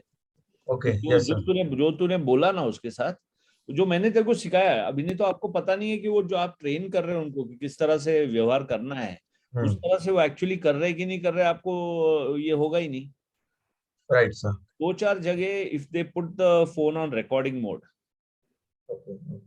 तो आप you will be able to see कि वो क्या बोल रहे हैं। सिर्फ 5 मिनट के फर्स्ट लिए मुझे स्क्रिप्ट रेडी करनी पड़ेगी, स्क्रिप्ट रेडी करके उनको देनी पड़ेगी, वो और मैं फिर आपको हम उसको। वो मैं आपको ट्रेन करने वाला हूँ। अपन जब सेल्स पे अभी तक पहुंचे नहीं, अपन यस। अपन स्टेप बाय स्टेप, आपने मुझे पहले भी बोला था कि सर मेरे को सेल्स का चाहिए, अपन वो क्या बोलते हैं, स्टेप बाय स्टेप चल रहा है। अपन नेक्स्ट वाला अपन फाइनेंस का करते, नो इश्यूज। फिर डिलीवरी का करेंगे, उसके बाद में अपन सेल्स और मार्केटिंग अपना मेन टॉपिक है फिर उसके बाद।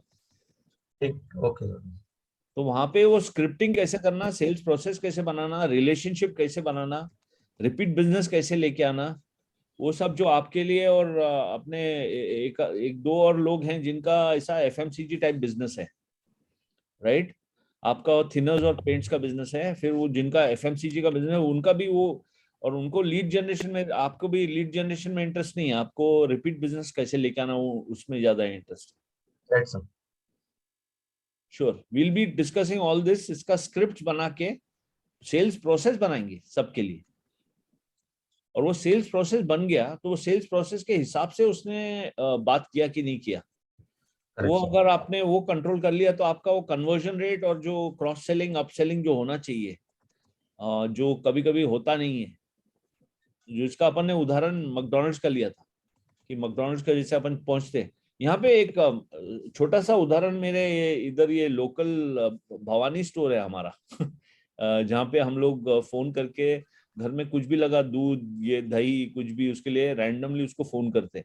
उसका स्क्रिप्ट तो मुझे बहुत अच्छा लगा, एक शब्द है उसका सर, वो सिर्फ एक स्क्रिप्ट क्या पूछता है, और यहाँ से फोन किया ना, उसको बोला कि जरा एक एक डब्बा दही भेज दो, तो बोलता ओके सर, और फिर जब और बोलता ना तो थोड़ा प्रेशर आता अपने पे, फिर अपन बोलते और कुछ उसको चाहिए क्या, तो मैं अपनी वाइफ से पूछता हूँ, प्रेरणा आप चाहिए क्या, नेचुरली किसको भी पूछा ना वो 2-3 चीज निकलते ही उसको, तो वो शीशे अरे वो बिस्किट मंगा दो, ये मंगा दो, वो मंगा दो, ये 4, फिर वो ये बोलता है बिस्किट भेज दो, ये भेज दो, फिर वो पूछता और, तो फिर मम्मी बैठे रहते हॉल में, तो मम्मी कुछ चाहिए आपको, मम्मी भी 3, तो जो मेरे को चाहिए था दही का डब्बा 10 रुपए का, 15 रुपए का, 20 रुपए का, वो जाके 200 रुपए का बिल बन जाता उसका। समझे क्या आप, वो ऐसा करेक्ट सर। स्क्रिप्ट उसका बहुत शानदार स्क्रिप्ट है, उसका बहुत अच्छा स्क्रिप्ट है उसका। और हाँ सुदर्शन जी। सर हम लोग पूना में थे 99 में, हाँ तो ये और पे का बताता हूँ आपको। पॉकेट मनी तो लिमिटेड रहती थी खर्चे के लिए, और संडे के दिन क्या है, शाम में मेस में खाना नहीं मिलता था, हम लोग बाहर जाते थे। तो अभी पॉकेट मनी तो अपनी लिमिटेड है, और वो होटल में गए कि वो आप जैसे स्क्रिप्ट बोलते तो वो बहुत बढ़िया से बोलता था, जैसा बोलने का मतलब। और सर स्टार्टर्स में क्या दूं, खाने में क्या दूं, मेन कोर्स में क्या दूं, फिर उसके बाद में ना वो फीस्ट बोलता था, स्वीट डेजर्ट्स। तो एक हमारा दोस्त रहता था, तो वो बहुत ऐसा क्या बोलते हैं उसको, रिजर्व आप म्यूट हो गए, सब म्यूट हो गया। बोलता था। हाँ वो बोलता था बिल बिल, हाँ ऐसा। तो वो जो स्क्रिप्ट है ना, तो उसका जो एक्सप्रेशन रहता था वेटर हाँ का, वो हाँ आखिरी में पूरा चेंज हो जाता था। उसका ऐसा गुस्से से बोलता था ना, प्रेम पत्र बिल, तो हाँ। Love letter. तो वो जोक याद आ गया मेरे को उस समय का, हम कॉलेज के टाइम पे जो करते थे। अच्छा thank you for sharing sir. हाँ, और सर एक आप अपनी बातों में ये हुआ कि एग्रीमेंट है, तो सर ये पार्ट अपन कब लेने वाले हैं? और ये जैसा फिक्स्ड वेरिएबल और इंसेंटिव वाला बेस है, तो ये कुछ हमारे को है ना स्टाफ को मोटिवेट करने के लिए काम आएगा, तो ये पार्ट अपना कब होने वाला है? ये एक्चुअली इसमें जब अपन सिस्टम्स का बात करेंगे चर्चा में आएगा ऐसा। दिस इज व्हाट प्रैक्टिकली जो मैंने अपने एक्सपीरियंस से और क्लाइंट्स के साथ काम करते करते सीखा है, और जो मैं सिखाता हूँ आगे।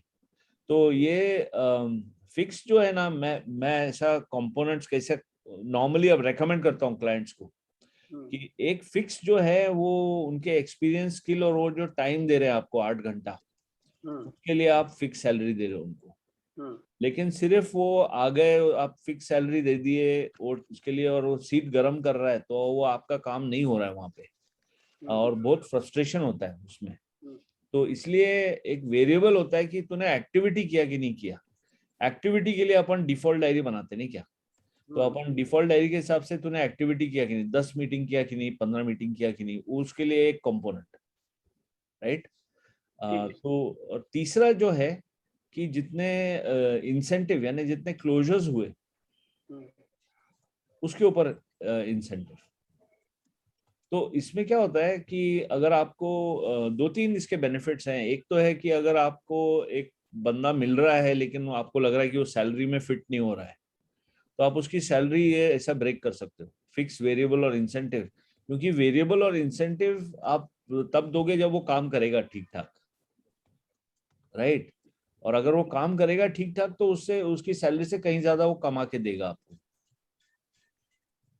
राइट। तो ये आप, और ये एक ये जो चीज मैं बोल रहा हूँ आपको, हम लोग एक पोजीशन कॉन्ट्रैक्ट बनाते हैं।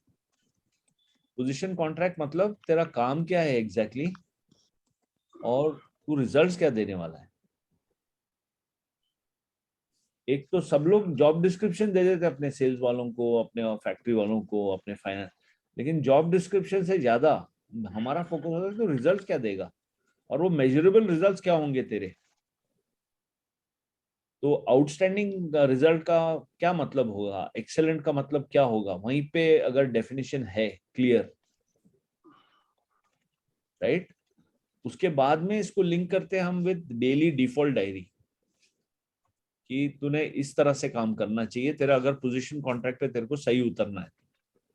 और ये सब हो रहा है कि नहीं हो रहा है, अच्छा तो ये उसको बोल दिया कि ये, फिर उसके बाद में आता है कि अपना जो स्टैंडर्ड ऑपरेटिंग प्रोसीजर रहेगा क्या बोलना है, जैसे ये और वाला स्क्रिप्ट या जो भी स्क्रिप्ट है आपका, वो क्या उसका ट्रेनिंग, बार बार हैमरिंग, एक बार ट्रेनिंग से कुछ नहीं होता आपको पता है।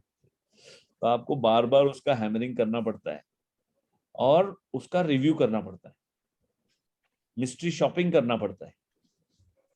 कि मान लीजिए मैं अभी ये प्रीतेश जी के जगह होता तो मैं एक आधा जो डीलर डिस्ट्रीब्यूटर मेरा दोस्त ही है जिसके पास मेरा, मैं उसको भी बोलता कि तू रिकॉर्ड कर, उसने ऐसा बोला क्या, ये स्क्रिप्ट फॉलो किया क्या। ऐसा नहीं है कि मुझे भरोसा नहीं है मेरी टीम पे, लेकिन मेरे को एक चेक करना है, सिस्टम से चेक करना है। नहीं तो मैं बैठा रहूंगा अपने कैबिन में एसी लगा के और मुझे लग रहा है कि मैंने सब सिखा दिया सब हो रहा है, वो एक्चुअली होता नहीं है। सर मेरा एक क्वेश्चन था। हाँ तो एक सेकंड। तो ये अपन पोजीशन कॉन्ट्रैक्ट में ये डाल दिया कि तुम्हारा जॉब क्या है, रिजल्ट्स क्या है, और आपने उसमें ही डाल दिया फिक्स्ड, वेरिएबल और इंसेंटिव। तो इसमें ये, और पोजीशन कॉन्ट्रैक्ट क्यों बोलते हैं कि उसपे 2 सिग्नेचर्स रहते हैं दोस्तों। उसमें आपका सिग्नेचर रहेगा और जो आपको रिपोर्ट कर रहा है उसका, कि ये दोनों का अंडरस्टैंडिंग कॉमन है कि ये इसके बेसिस पे तय होगा कि मैंने काम अच्छा किया है कि बुरा किया है कि क्या किया है। तो अकाउंटेबिलिटी जो बोलते हैं ना, जवाबदारी, वो नहीं तो मैंने बहुत जगह क्या देखा है कि अगर मैं बिजनेस ओनर से बात करता हूँ कि वो बाहर बैठे हुए आदमी का काम क्या है, तो वो बोलते हैं 1 2 3 4 5, और वो बाहर बैठे आदमी को पूछा कि तेरा काम क्या है तो वो कभी कभी ओवरलैप होते, कभी कभी गैप्स रह जाते, क्योंकि कहीं एक कॉमन अंडरस्टैंडिंग है ही नहीं। जो क्योंकि वो बहुत सारे बिजनेसेस में क्या होता है, वो कभी मालिक बोलता है कि तू आज ये कर दे, कल वो कर दे, परसों वो कर दे। तो वो बोलता है जो मेरे को बोल रहे हैं वो मैं कर रहा हूँ। और फिर आता है वो एंड ऑफ द ईयर बोलता है कि आता 10% वाढून द्या मला, 10% बढ़ा के दो मेरे को, आटे दाल का भाव ऐसा है वो है 10। और फिर बिजनेस ओनर के पास ना तो कुछ मेजरमेंट क्राइटेरिया ना कुछ है, तो बोलता एक को नहीं दूंगा मैं, सबको ही 10% दे दूंगा। तो जो आपके विराट कोहली जो बैठे हुए वहां पे आपके टीम में, वो बोलते हैं कि हम कहीं को चौके और छक्के मारे, सबको उतना ही मिल रहा है, तो मैं कहीं को मार, क्योंकि अपना परफॉर्मेंस मैनेजमेंट सिस्टम ही ठीक नहीं है, पोजीशन कॉन्ट्रैक्ट नहीं है, केपीआई नहीं है, रिव्यू सिस्टम नहीं है ठीक। ये बैठ गया तो बहुत ज्यादा फर्क पड़ता है दोस्तों, बहुत फर्क पड़ता है। और ये सब अपन ये अभी जब अपन सिस्टम्स पे आएंगे ना, यानी अपन कैसे जा रहे हैं, सीक्वेंस में जा रहे हैं, मास्टरी, नीश, लेवरेज। जब सेल्स और मार्केटिंग कंप्लीट होगा, कैश फ्लो आने लगा जोर में, उसके बाद में सिस्टम्स इंप्लीमेंट करेंगे। नहीं तो मैं अभी आपको बोलूं सब ये करने लगो तो आप बोलोगे अरे पहले आटा दाल का तो निकल है हमारा, ये घी आटा दाल जो भी है वो, उसके बाद में अपन ये सिस्टम्स पे आएंगे ना। तो ये सीक्वेंस में चल रहे हैं अपन, लेकिन ये सब डिस्कस होने वाले, ये सब होपफुली अगर आपने सबने होमवर्क किया तो इम्प्लीमेंट होने वाला और सबको बहुत बेनिफिट मिलने वाला। क्योंकि मैंने देखा है ये जो 1-to-1 क्लाइंट्स के साथ जो करता हूं मैं, उससे बहुत फर्क पड़ता हूँ, बहुत फर्क पड़ता है।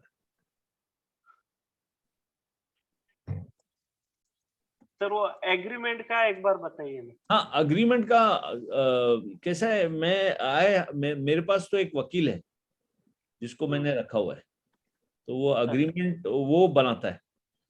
अच्छा, हाँ, तो उसके सर कुछ प्रोफार्मा वगैरह है आपके पास? एम्प्लॉयमेंट अग्रीमेंट से नहीं, मेरे पास प्रोफार्मा तो नहीं है। आप उसको मैं पूछ, सिर्फ हमारे जो ज्यादा करके अग्रीमेंट्स है विथ माय कोचेस, नहीं क्या, कोचेस के साथ रहते हैं अग्रीमेंट्स। वो तो हमारा एक्शन कोच ग्लोबल जो है ना, उनका बहुत स्ट्रिक्ट प्रोसेस है उसका। हम लोगों का क्या है सर, लास्ट मंथ में पीक सीजन में एक बंदा आज शाम में बोला कि मेरा कल टाइमिंग नहीं जमता है, तो बोला ठीक है, लेकिन वो कई बात करके आया था, नेक्स्ट डे वहां ज्वाइन हो गया। अभी अपन ने उसको 3 महीना ट्रेनिंग दिया, अपना बिजनेस का स्ट्रक्चर पूरा समझाया, और वो एकदम से उधर चले गया। ठीक है, अभी वो जहाँ जो बिजनेस में गया ना, वहाँ पे उनका इतना लेवल नहीं है, अपने लेवल का बिजनेस कर पाएंगा वो, लेकिन अपने कुछ ना कुछ सीक्रेट तो उधर शेयर होने वाले हैं। तो उसके लिए वो नहीं होना चाहिए, उसके लिए मैं पूछना चाह रहा था। हाँ, अभी ये इसका मैं स्मॉल एंड मीडियम बिजनेस में ये एम्प्लॉय अग्रीमेंट देखता नहीं हूँ। आई डोंट सी, यानी बहुत लोग नहीं करते ये अग्रीमेंट्स, ये नहीं कल्चर में नहीं है सर। ये सिर्फ सुनते हैं हम लोग, जैसा बड़ी बड़ी कंपनीज में। अभी कल मैं मेडिकेयर हॉस्पिटल गया था, वो हमारे सागर नावंदर का चालू था ना, तो वहाँ पे वो हमारे वहाँ पे जो चर्चा चल रही थी, बोले यार ये डॉक्टर का तो खुद का हॉस्पिटल था, नहीं बोले अब इन्होंने 3 साल का एग्रीमेंट कर लिया, वो खुद का प्रैक्टिस भी नहीं करेगा, जो डेडिकेशन देगा वो ये हॉस्पिटल में ही देगा, 3 साल के पहले करेगा नहीं तो ये कोर्ट में बहुत बुरी तरीके से खींच देते, तो ये छोड़ेगा ही नहीं। सर मैंने भी तो ऐसा अग्रीमेंट साइन किया हुआ है कि अगर मैंने एक्शन कोच का कुछ मिसयूज किया तो मेरे पे कुछ $150,000 यानी 1 करोड़ रुपए मेरे पे, आई एम लायबल। ओके, नहीं तो आप मेरे को बोलो, मैं टुमारो आई कैन जस्ट, ये अभी एक्शन कोच को मैं रॉयल्टी देता हूँ, राइट? अभी मैं 11 साल से कर रहा हूँ, कल मैंने अपने ब्रांड से शुरू कर दिया। अब मेरे को ऐसा नहीं है कि मेरे को रात में भी आप उठा दिए तो मैं आपको कोचिंग कर सकता हूँ अभी, क्यों 11 साल का एक्सपीरियंस है, राइट? तो लेकिन वो अग्रीमेंट्स हैं हमारे, वो अभी वो उनके ऊपर चॉइस है कि वो अगर वो प्रोसिक्यूट करना चाहें तो लीगली साइन डॉक्यूमेंट है, स्टैम्प पेपर पे है। Okay sir. हाँ, तो ये मैंने भी किया हुआ है, जितने भी लोग कोच यहाँ पे हैं सबने किया हुआ है, क्योंकि अमेरिकन कंपनीज इसमें बहुत स्ट्रांग रहती हैं, अपने इंडियन कंपनीज बहुत वीक हैं इसमें, बहुत वीक, सब भरोसे पे ही चल रहा है। ओके सर, भरोसा ये जब ये और ये समझना चाहता हूँ। भरोसा जब तोड़ता है ना आदमी, तो फिर वो बहुत बुरा लगता है, फिर पछताते बहुत कि अभी देखो ऐसा कर दिया उसने, ऐसा कर दिया, ये कर दिया, वो कर दिया। इंडिया में सिखाता कोई नहीं सर, मालूम नहीं ना। ये हैविंग दीज अग्रीमेंट्स, कॉन्फिडेंस, जैसा सुनीत सर ने भेजा है, confidentiality agreement, non poaching agreement, तुम वो क्लाइंट को ऐसा दूसरे उधर से अप्रोच नहीं करोगे, वो सब अगर पहले से अपन ने ही नहीं ड्राफ्ट किया, कोई भी वकील आपके लिए ड्राफ्ट करके दे देगा, ये उसके बाएं हाथ का खेल है। आपको सिर्फ बोलना है कि कौन सी चीज का आपको फिक्र है, वो ड्राफ्ट करके दे देगा। फिर आपको स्टैंडर्ड प्रोसीजर क्या करना है, अपॉइंटमेंट लेटर जब दिया तो उसके साथ उसको साइन करना है, उसको समझा देना है कि देख बॉस ऐसा है, मैं तेरे पे इन्वेस्ट करने वाला हूँ, ट्रेनिंग करने वाला हूँ, तेरा ग्रोथ का, तेरे जो गोल्स हैं वो भी मैं पूरे करवाने वाला हूँ। क्योंकि आप जो अपन ने 10 थिंग्स एक्सरसाइज और ड्रीम बोर्ड किया था, वो सिर्फ आपके लिए नहीं था, आपके टीम मेंबर्स के लिए भी था। और उसको ये भी बताना है कि देख अगर तूने वो, तो अपन पॉजिटिव पहले बताएंगे, लेकिन बोलेंगे अगर कहीं ये ऐसा हो गया बाय चांस, तू नहीं करेगा मुझे मालूम है, लेकिन बाय चांस ऐसा हो गया तो फिर मैं तेरे को जालना में रहने नहीं दूंगा ठीक से। ऐसा थोड़ा ऐसा अनफॉर्चुनेट ट्रूथ क्या है कि कैरेट और स्टिक दोनों लगते हैं ह्यूमन बीइंग को, ऐसा ट्रूथ है सर। ठीक है सर। फिर जैसा कोई एडवोकेट का अपन ने एएमसी हरदम लेना चाहिए कि जैसा ऑडिटर का अपन सीए का लेते हैं, तो ऐसा करना चाहिए क्या कुछ? हाँ, क्या बोले आप? सुनील साहब जैसा का अपना भी एक इंटरेस्टिंग पॉइंट है। हाँ, अपन सीए लोगों का कैसा ईयरली पैकेज भरते हैं, कंसल्टिंग करते हैं उनका, तो वैसा लॉयर का भी करना चाहिए क्या? हाँ, यहाँ पे मेरे थोड़े क्लाइंट्स हैं जिन्होंने लॉयर्स को रिटेनरशिप पे लिया हुआ है। सर मैं एक फीडबैक दूंगा इसमें। हाँ हाँ please. Actually since last 6 years मेरे रियल सिस्टर का एक फ्लैट है जो मैं रेंट पे चलाता हूँ। जी। तो अब क्या है कि एक बार हमको बहुत तकलीफ हुई, तो उसके बाद अच्छा वो तकलीफ भी ऐसे हुई कि वो जो ये जो लीज एंड लाइसेंस एग्रीमेंट है वो लॉयर नहीं बनाया था, हम्म। लेकिन उसके बाद में भी तकलीफ हुई तो हमने लॉयर को पूछा तो बोले वो छूट गया बोले। अब क्या है कि अब मैं तो लॉयर के अगेंस्ट केस करने नहीं जाऊंगा ना, मैं अपना काम बंद करूंगा और उसके पीछे जाऊंगा। तो उसके बाद में मैंने इंटरनेट सर्च किया जी। और बहुत सारे पॉइंट्स उसमें मैंने डाले। तो मैं आपको बहुत क्लियर बता रहा हूँ कि मैं अब लॉयर पे डिपेंड नहीं करता, मैं खुद पे डिपेंड करता हूँ। लॉयर केवल मतलब ऑन पेपर वो रिस्पॉन्सिबिलिटी लेने के लिए है, लेकिन अल्टीमेटली आपको खुद की रिस्पॉन्सिबिलिटी, आपको एग्रीमेंट कैसा ड्राफ्ट करना है। लॉयर्स को पता नहीं होता आपके मन में क्या है। और दूसरी चीज है, उनके पास में भी एक कट कॉपी पेस्ट वाला प्रोफार्मा होता है, वो टिका देते हैं क्लाइंट को, ये भी मैंने देख लिया। यानी वो बरोबर। जो रेंटल एग्रीमेंट का जो है, और उसके बाद से जब से मैंने किया आज तक मुझे एक भी प्रॉब्लम नहीं आया। रेंट भी टाइम पे एनईएफटी से आता है और कोई क्लाइंट ने तकलीफ भी नहीं दिया। और दूसरी चीज मैंने ये रियलाइज किया कि मैं उस टाइम पे फैमिलीज को देता था रेंट पे, अब मैं फैमिली को रेंट पे देता ही नहीं। कॉर्पोरेट जो कंपनीज है उनको देता हूँ जिनके एग्जीक्यूटिव वहां पे रहते हैं, और उनका कभी पेमेंट का झंझट नहीं रहता, कभी डैमेज नहीं करते प्रॉपर्टी को। जी जी जी, बिल्कुल सही। आप वॉइस ऑफ एक्सपीरियंस स्पीकिंग, तो नो आर्ग्यूमेंट विद दैट। आपने वो जितना अच्छे वकील, अब क्या होता है अपन भी कभी कभी we ourselves sometimes are guilty. तो कोई तो भी लॉयर उठा लिया उसका। यहाँ पे जैसे the lawyers I use is, उनके पास 30 लॉयर्स है, 30 फुल सर्विस लॉ फॉर्म है, चेरा वाला एंड नल वाला, राइट। इधर वो मेरा बीएनआई मेंबर था वो मेरे चैप्टर में, और हुसैन नलवाला करके है। और मुझे मालूम है वो नॉलेजेबल आदमी और वो खतरनाक आदमी भी है। वो मेरे साइड में, मेरे को ऐसा वकील मेरे साइड में चाहिए, दूसरे सामने वाले के साइड में नहीं चाहिए। अच्छा। तो हाँ, ऐसा चुन के एक आधा आदमी अपने पास होना चाहिए ऐसा। दूसरा, मैं एक और लॉयर फर्म को तो मैं कोच करता हूँ, वो जो 3rd जनरेशन लॉयर्स हैं, निकटे एंड निकटे, वो 3rd जनरेशन है, लेकिन वो लोग बहुत बड़े बड़े केसेस, वो वीडियोकॉन का केस वगैरह उनके पास था। तो ये छोटे केसेस नहीं लेंगे वो, लेकिन वो क्या बोलते, अपने को ढूंढना पड़ता है सब, हर एक। अब मेरे को भी अगर डॉक्टर ढूंढने का है, मेरे को सर आपके प्रोफेशन में भी, with respect I am saying, there are a few Dr. Sunits and there are a few others who are, वो Hippocratic oath वगैरह लिया है, लेकिन सर वो in Pune at least there are a few I would not go to. नहीं sir, ये सब जगह है, वो सब जगह है और हर प्रोफेशन में है। हाँ, इवन आपको लॉयर कभी कभी गलत तरीके से केस जीतने का भी बता सकता है। जी जी, तो वो वैसे ही है, वो हर प्रोफेशन में ब्लैक शिप हमारे प्रोफेशन में भी है, हमारे प्रोफेशन में भी है। तो मैं ऐसा नहीं बोलता, कोई अपने को चुनना पड़ता है अच्छा, और उसको ब्रीफिंग जो प्रॉपर, जो आपने बोला ना, जिस तरह से ब्रीफिंग देना पड़ता है कि ये मेरे को गार्ड करके चाहिए।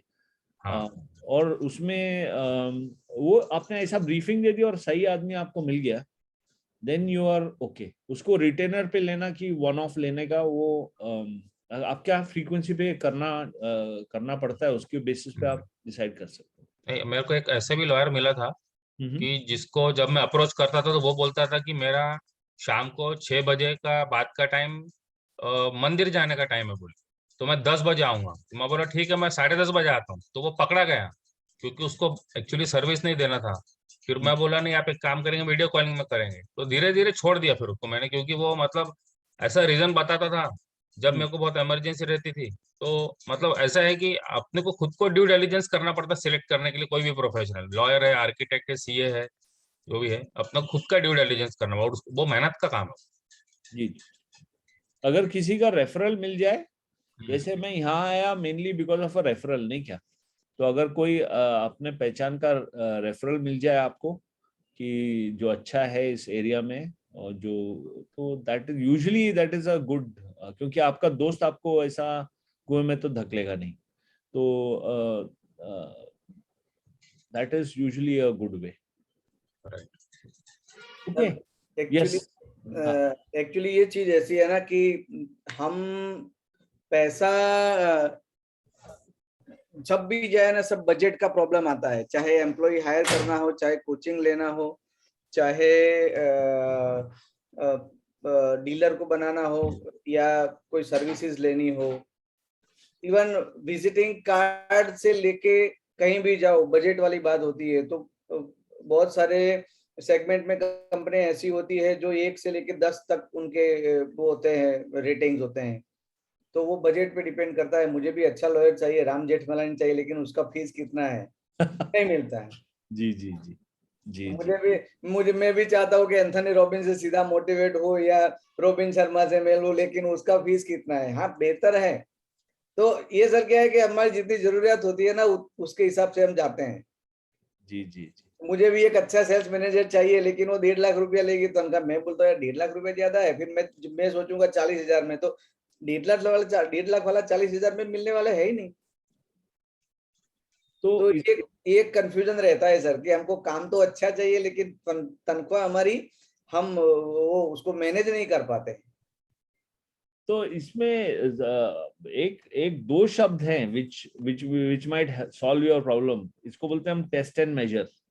ओके, अगर आप, जैसे आप बिजनेस ओनर्स हैं, अगर वो 1.5 लाख सैलरी ले रही है और आपको पोजीशन कॉन्ट्रैक्ट के द्वारा आपको दिख रहा है कि वो 1.5 करोड़ का प्रॉफिट कमा के देगी आपको, मान लो, तो फिर तो then it's a business decision कि सर क्या है सर कि हम लोग क्या करते हैं, हमारी जो एक तो हमारा एक माइनस पॉइंट ये है कि हमारे इंडस्ट्री में से हम लोग ला नहीं पाते हैं।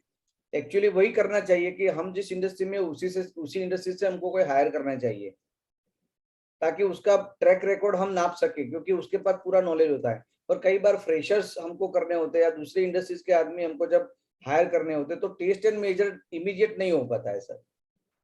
हाँ, तो जब आप रिक्रूट करोगे ऐसा सेल्स का person at this salary, expectation ऐसा होगा कि मैं तो क्या बोलता हूँ, जब रिक्रूट करने के टाइम, अभी मैं जो मैंने ये अमेरिकन स्टाइल सीखा, तो उसको उधर ही बोलने का कि तू 1.5 लाख मांग रही है तो तेरे को मैं 1,60,000 रुपए देता हूँ, चल 10,000 ज्यादा देता हूँ, लेकिन मेरे को जैसे आएगी वैसे in the first month and second month I want this much revenue from you, from your existing, तुम जो existing account वहां से तोड़ के लाओ, कैसा लाते मेरे को मालूम नहीं, तुम लेके आओ वो accounts and you hit the ground running। If you are able to do that, you are in, otherwise you are out. ये सर मैंने एमएनसीज में देखा है, हाँ। जिस एमएनसीज के साथ में मैं काम करता हूँ ना, तो हाँ। बहुत सारी एमएनसीज है, उसमें से वो ट्रांसफर एक दूसरे के वहां होते रहते हैं और उनका हाइक होता रहता है। तो ये आपने बताया बिल्कुल सही बात है, ऐसे ही करते होंगे कि भाई उसके पुराने क्लाइंट से उसमें से वो तोड़ के ले आ। तो उसमें लेकिन अगर वो अग्रीमेंट है नॉन पोचिंग वगैरह तो फिर वो तकलीफ होगी। अगर अग्रीमेंट नहीं है तो then in any case I want some, अभी जो नेक्स्ट बीडीएम जो मैं हायर करूंगा, that person will have to come with 15-20 business owners जिनके साथ उसका रिलेशनशिप पहले से है। 15-20 लेके आया। मेरा कन्वर्जन रेट राइट नाउ जो 5 years का, मेरा कन्वर्जन रेट राइट नाउ 50%। तो अगर वो बीडीएम ऐसा 20 लेके आता है अपने साथ, तो मैंने उसका 4-5 साल का सैलरी तो वो पहले 6 महीने में ही निकाल लूंगा मैं। ये सर सोचने वाली बात है, आपने अच्छी चीज बताई। क्यों, जब हायर करते हैं तो इंडस्ट्री के आदमी हायर करने चाहिए। जब सेल्स में तो यही परफेक्ट है मतलब।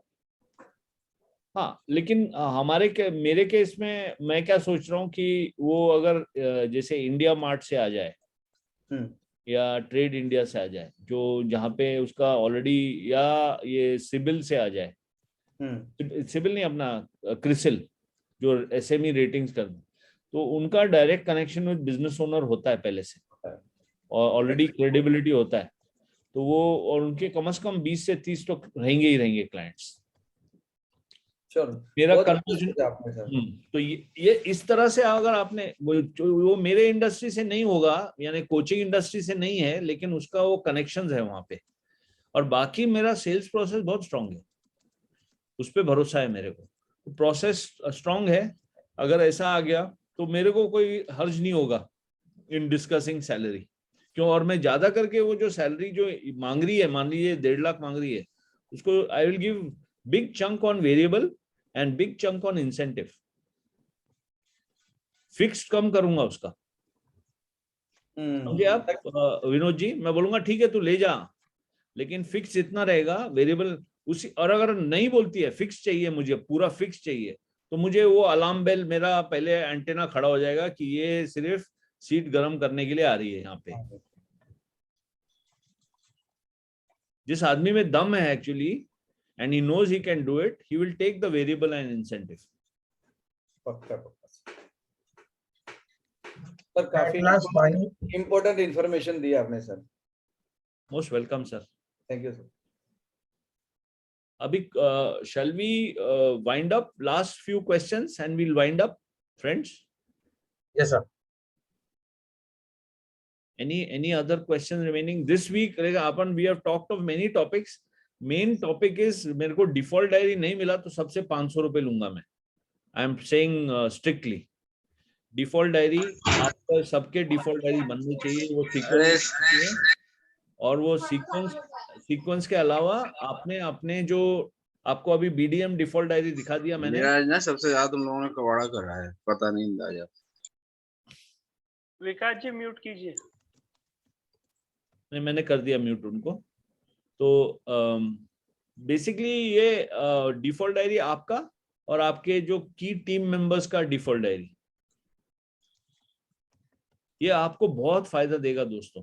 क्योंकि प्रीतेश जी, मान लो आप वो सेल्स पर्सन का डिफॉल्ट डायरी बना देते हो ना, अगर कोई छोड़ के भी गया ना तो नया आएगा तो आप उसको पोजीशन कॉन्ट्रैक्ट पकड़ा दोगे कि मेरे फिक्स वेरिएबल इंसेंटिव ऐसा है, तेरा ये तेरे रिजल्ट्स ये एक्सपेक्टेड फ्रॉम यू, उसके लिए डेली एक्टिविटीज ये है और ये कैसे करने का वो भी सब पकड़ा दिया उसको।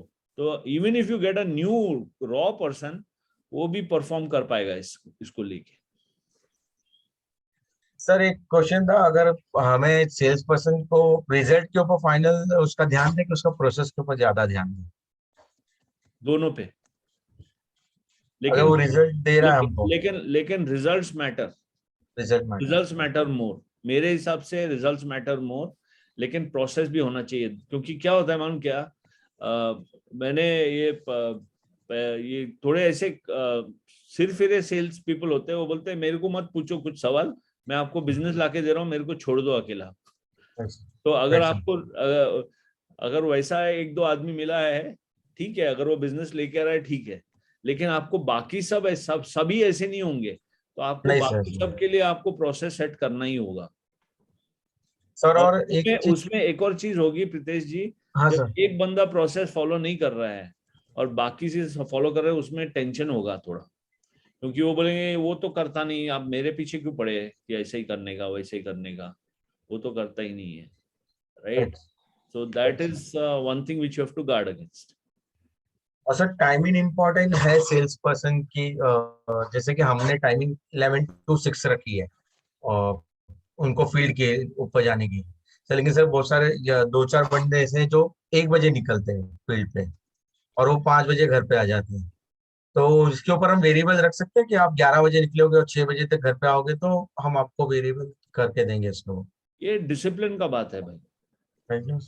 तो आप जितना आप ये discipline, sales is the best profession in the world if you work hard at it, and the worst profession in the world if you don't you take it easy, क्योंकि इसमें रिजल्ट दिख के आता है, कहीं छुप नहीं सकते आप।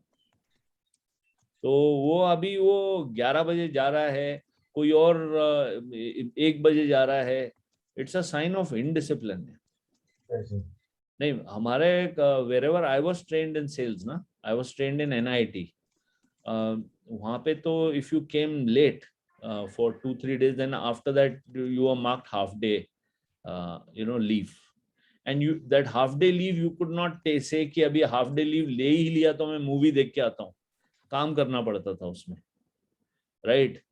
And it was quite 9:30 मेरा जो बॉस था जम्बूकेश्वरन, 9:30 he would walk around the office and say get out from the office all of you, get out, ऐसा बोलता था, get out बोलता था। यहाँ बैठे क्यों है तुम लोग? सेल्स के लोग इधर बैठना ही नहीं चाहिए। मैं तो वो हमारे सामने ही बोलता था, इन लोग सबके टेबल ही हटा दो, इनको क्लाइंट के पास जाके बैठने दो, इधर नहीं बैठना चाहिए।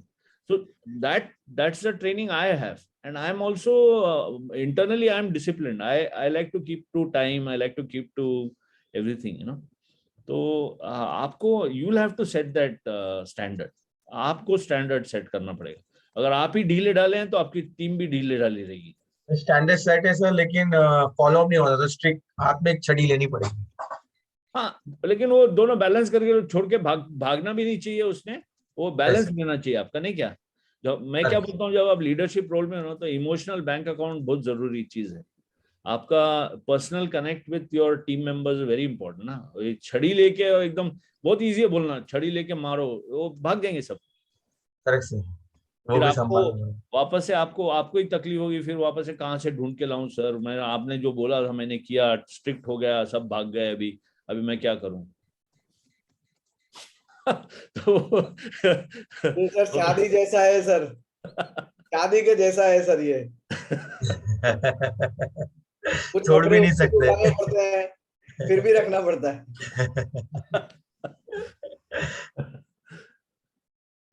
ठीक है sir, okay okay, thank you sir. हाँ, विकास जी has raised his hand and that will be the last thing, then we'll close. हाँ फ्रेंड, सर बस मेरा इतना सा रिक्वेस्ट था कि आज हमारे ना बहुत सारे टॉपिक डिस्कस हो गए, हाँ, तो थोड़ा सा प्लीज थोड़ा सा कंक्लूड कर देते हैं, थोड़ा सा फिर बैठ जाएगा दिमाग में, वो फिर हम हफ्ता भर उसको रिवाइज करेंगे। पहली बात तो विकास जी 500 रुपए आपके बनते हैं, आप लेट ज्वाइन हुए है ना, आगे दैट असाइड, अपना आज का अपना टॉपिक वो टाइम मैनेजमेंट का रिवीजन किया हम लोग ने, और वो टाइम मैनेजमेंट का रिवीजन करके वो थोड़े लोग का ऐसा प्रॉब्लम था कि हम वो हर घंटे का भी नहीं कर सकते, तो क्विक टाइम स्टडी क्या अप्रोच रहेगा और डिफॉल्ट डायरी क्या बनेगा उस पे। तो होमवर्क सिंपल सा है, डिफॉल्ट डायरी हफ्ते भर का आप सबका मुझे चाहिए ही चाहिए ये वीक में, उसका सब मेथोडोलॉजी समझा दिया है, उसका डॉक्यूमेंट भेजा है। किसी को कुछ डाउट आया तो ग्रुप पे डालना है, और आपका वेडनेसडे 9 बजे मीटिंग वैसे भी होता है, राइट? तो आइडिया इज, एक बार वो डिफॉल्ट डायरी बन गया, फिर आपका डिसिप्लिन है, अभी वो बना दिया, उसके हिसाब से काम करना कि नहीं करना। आप सब बिजनेस ओनर्स हो ना, मेरे को अभी आपको रिस्पेक्ट से आपसे बोलना है मेरे को कि आप जो खुद के लिए बना रहे हो तो फिर उतने डिसिप्लिन से आप काम लो ना कि उससे उसके हिसाब से ही चलो। लर्न टू से नो। अगर कोई इंटरप्ट कर रहा है आपको, अगर आपके पास प्लान है, बोले ये अभी नहीं कर सकता दोस्त, अगर इमरजेंसी है तो बोल, इमरजेंसी नहीं है तो रुक जा, मैं 1 बजे तेरे को फोन करता हूँ, क्योंकि मैं अपने डिफॉल्ट डायरी के हिसाब से चलना चाहता हूँ। क्योंकि डिफॉल्ट डायरी कैसे बनी है, प्रोफेशनल के बेसिस पे और पर्सनल जो मेरा ड्रीम बोर्ड के बेसिस पे बनी है, राइट। तो ये अपना शॉर्ट समरी, अपना क्या बहुत सारे टॉपिक्स अपन ने डिस्कस किए। मुझे ऐसे इंटरेस्टिंग लगता है, लेकिन अपन वो स्ट्रक्चर में भी रहना चाहिए, जैसे सुनीत साहब बोलते हैं अपने को। तो मैंने शुरुआत में आपको ऐसा सिर्फ वो थोड़ा सा ट्रेनिंग दे दिया, रिवीजन कर दिया। Homework is clear about default diary. 4 page वाला वर्ड डॉक्यूमेंट करना है सर पूरा, मतलब उसको इम्प्लीमेंट करना है अभी आपने जो बताया। हाँ, जो वो क्विक टाइम स्टडी वाला, फिक्स टाइम वाला, ठीक है, ये वीक का ही रहेगा। बढ़िया। और अपना नेक्स्ट टॉपिक है ऑन फाइनेंस, मनी मास्टरी। और सर एक चीज, मैंने तो टिकट बुक करा दिया पुणे का, बाकी के जो लोग हैं वो भी जरा कंफर्म कर दीजिए। 24 तारीख को शाम को मिल रहे हैं हम, ताकि हम एक ही होटल बुक करें तो थोड़ा वो गेट टुगेदर हो जाएगा, क्योंकि नेक्स्ट डे तो सर का वो सेमिनार है ना, उसमें टाइम नहीं मिलेगा शायद, क्योंकि उसमें फिर हम अपना पर्सनल कुछ शेयर नहीं कर पाएंगे, क्योंकि सर से पूरा हमको सीखना है उस दिन। तो बी श्योर कि अगले दिन मैं 5 बजे 6 बजे पहुंच रहा हूँ पुणे शनिवार को। मेरी 11:10 पर रात में फ्लाइट, रात में है, ओके। पर ट्राई करिए कि दूसरे दिन हम फ्रेश होके ये सब सर का जो प्रोग्राम है उसको अटेंड कर सके, क्योंकि फिर लेट नाइट आएंगे then you will have to, मतलब दूसरे दिन आपको थोड़ा नहीं और फ्लाइट है नहीं यार, रांची से हम लोग का फ्लाइट एक ही को है, मैंने और है लेकिन वो फिर नॉन स्टॉप एक ही है। और फिर है तो सुबह जाएंगे, यहाँ से रांची हमको पहले 100-150 किलोमीटर जाना पड़ेगा, और उसके बाद फिर वहां से, तो फिर उस टाइप का कोई है भी नहीं, और वो भी 7 घंटा 8 घंटा 10 घंटा, मैंने 1 स्टॉप है, तो वो सब नहीं है। सिंगल फ्लाइट यही है जो रात में हमको है। ओके, तो होटल का जो है वो हम देख लेते हैं। एक होटल, हाँ एक ही होटल पुणे क्लब के आजू बाजू में है वो। प्रीतेश जी आप खुद करने वाले थे, क्या है अपडेट उसका? मेरी सुमित उनसे बात हुई है, सुमित जी से उनका फोन आया था, उनको 2 होटल गाइड की थी मैंने, एक लेमन ट्री है और एक अरोरा ऐसा कुछ है, जो पुणे कैंप से बाजू में ही है। ओके, हाँ, ये दोनों मुझे मालूम है। ये लेमन ट्री थोड़ा फैंसी होटल है, थोड़ा आप देख लीजिए।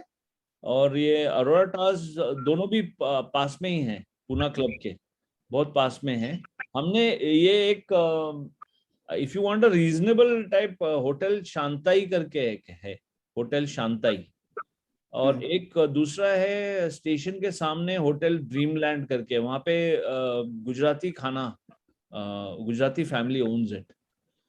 तो वो ये ऑप्शंस है। आप सुनील से आप संपर्क में रहिए। वो एक booking.com करके साइट भी है, जहाँ पे आप पुणे स्टेशन के आसपास कहीं भी ले लीजिए। The Pune club is barely 1 kilometer 1.5 kilometer from Pune station. Lemon tree अच्छा है सर, सबसे बेस्ट। तो लेमन ट्री में कर लेते हैं, ठीक है। अरोरा काफी नजदीक है, मतलब पुणे कैंप से जो सर का है उनसे वॉकेबल डिस्टेंस पे। लेमन ट्री थोड़ा और भी वॉक करना पड़ेगा। नहीं, अरोरा टावर्स बहुत पुराना होटल हो गया सर अभी। वो तो lemon tree is a new property. Lemon tree दोनों में कंपैरिजन किया तो lemon tree will be a better option. Lemon tree अच्छा है, तो अब लोग ट्राई कर लो लेमन ट्री में बुक कराने का, और पोस्ट करो अपना खुद का प्रोग्राम, तो ताकि हम क्या है कि कोऑर्डिनेट कर सके। बाकी तो फिर इंडिविजुअल हम जाएंगे और मिलेंगे ना वहां पे, तो थोड़ा वो हो जाएगा, गौच-पोच हो जाएगा उसमें। तो सब लोग ट्राई करिए और करिए कि भाई अगर लेमन ट्री में ज्यादा से ज्यादा हो सके हम स्टे करते हैं, तो वहां पे ही हम मिलेंगे, साथ में सब लोग डिनर करेंगे और मॉर्निंग के साथ में ही जाएंगे फिर। बढ़िया है। booking.com का एक एक्सपीरियंस शेयर करूंगा। वो क्या करते हैं कि अगर उनको डायरेक्ट क्लाइंट आ गए तो booking.com का बुकिंग को वो ये कर देते, कैंसिल कर देते। मेरे साथ ऐसा हुआ था, एक बार मैं कोयम्बतूर गया था, तो रात को मैं 11 बजे पहुंचा कोयम्बतूर में, मतलब फ्लाइट 10:30 बजे पहुंचे, होटल में 11 बजे पहुंचा, तो वो बोले कि सर आपको बुकिंग कैंसिल हो गया। मैं बोला मैंने तो कैंसिल नहीं किया। बोले हमने कैंसिल कर दिया। बोला क्यों? तो हमारे बोले रूम फुल हो गए। तो मैं बोला ना आपने कोई इंटीमेशन भी नहीं दिया। तो बोले वो जरूरत नहीं रहती हमारे। तो इस टाइप का है। तो थोड़ा सा हाँ इस टाइप का booking.com के थ्रू किया था मैंने। फिर अच्छा। मैंने वो उनको फीडबैक भी दिया, लेकिन वो कुछ हुआ नहीं। वो शायद इंडियन भी नहीं है booking.com, कोई बाहर का है वो। नहीं तो मेक तो माई ट्रिप पे करो आप, मेक माई मैं ट्रिप। हाँ कर लेते हैं। उस टाइप का ही आप डायरेक्ट। मुझे सर आप मुझे कंफर्मेशन दे दो तो मैं रोकड़े जी से बात करके अगर डायरेक्टली अपने वहां पे होता है तो भी करा सकेंगे। मैं पर्सनली कर दूंगा सर, अगर कुछ होगा तो हैं? पर्सनली बुकिंग करवा दूंगा अगर कंफर्मेशन मिलता है कि आप इतने रूम चाहिए। उसमें क्या है कि मेक माई ट्रिप में कुछ अगर अरे ज्यादा कोई जरूरत नहीं, प्रीतेश जी पे दे दो, कोई टेंशन वाला काम नहीं है। अपने कंफर्मेशन सब प्रीतेश जी के पास हाँ व्हाट्सएप तो पे अपना पर्सनल जमा करा दो, अपना नेम एज और अराइवल टाइम दे दो प्रीतेश जी को आज सब और लोग एक हैं। आधार कार्ड भिजवा दो या जो भी आपको डॉक्यूमेंट भिजवाना है। नहीं आधार कार्ड की अभी जरूरत नहीं बुकिंग के लिए, वो तो जब स्टे अपने जाएंगे ना स्टे करेंगे तभी वो करेंगे, चेक इन करेंगे तब। अभी तो अपना नाम और एज दे दो खाली बस। ओके ठीक है। ओके। ठीक कौन कौन लोग आ रहे हैं? एक भास्कर भाई है, सुदर्शन जी है, सुध साहब है, विजेंद्र वांगड़ जी आ रहे हैं, यस मनोज जी यस और विकास जी, जय जी का भी कंफर्मेशन मिला है कल, जयेश भी है ना, डॉक्टर साहब का भी मिला है। हाँ रवि जी। रवि जी भी बोले आएंगे बोल के। हाँ तो ठीक है, चलिए नाम दे देते हैं सब लोग हैं अपने। अमित वर्मा का नहीं है एक, यानी वो टाइम पे देखेंगे बता रहे थे। ओके। मेरे को एक चीज पूछना था, ऐसा कुछ कोरोना के केसेस तो नहीं बढ़ेंगे? क्योंकि बॉम्बे में जरा केस कल ज्यादा थे, तो वो प्रॉब्लम नहीं आ जानी चाहिए अपने को वक्त पे। अभी कोरोना बहुत स्पीड से फैलता है। अभी आज 4 तारीख है और अपना 25 को है, तो जरा सा वो एक वरी था। तो मैंने कल मनोज जी को भी बोला था, तो वो बोले कोई प्रॉब्लम नहीं रहेगा। और जस्ट एक कंसर्न था मेरा। सर ये तो क्या है, फरवरी में टोपे साहब ने बोल दिया था कि जून में आने वाला है कोरोना, तो बराबर लेके आ रहे हैं समय से, शेड्यूल है उनका और फिक्स है, वो आ जाएगा, पक्का आ जाएगा। ठीक है, मेरे ख्याल से वाइंड अप करता है। Okay, bye everybody. Thank you sir. Bye bye. Thank you. Thank you.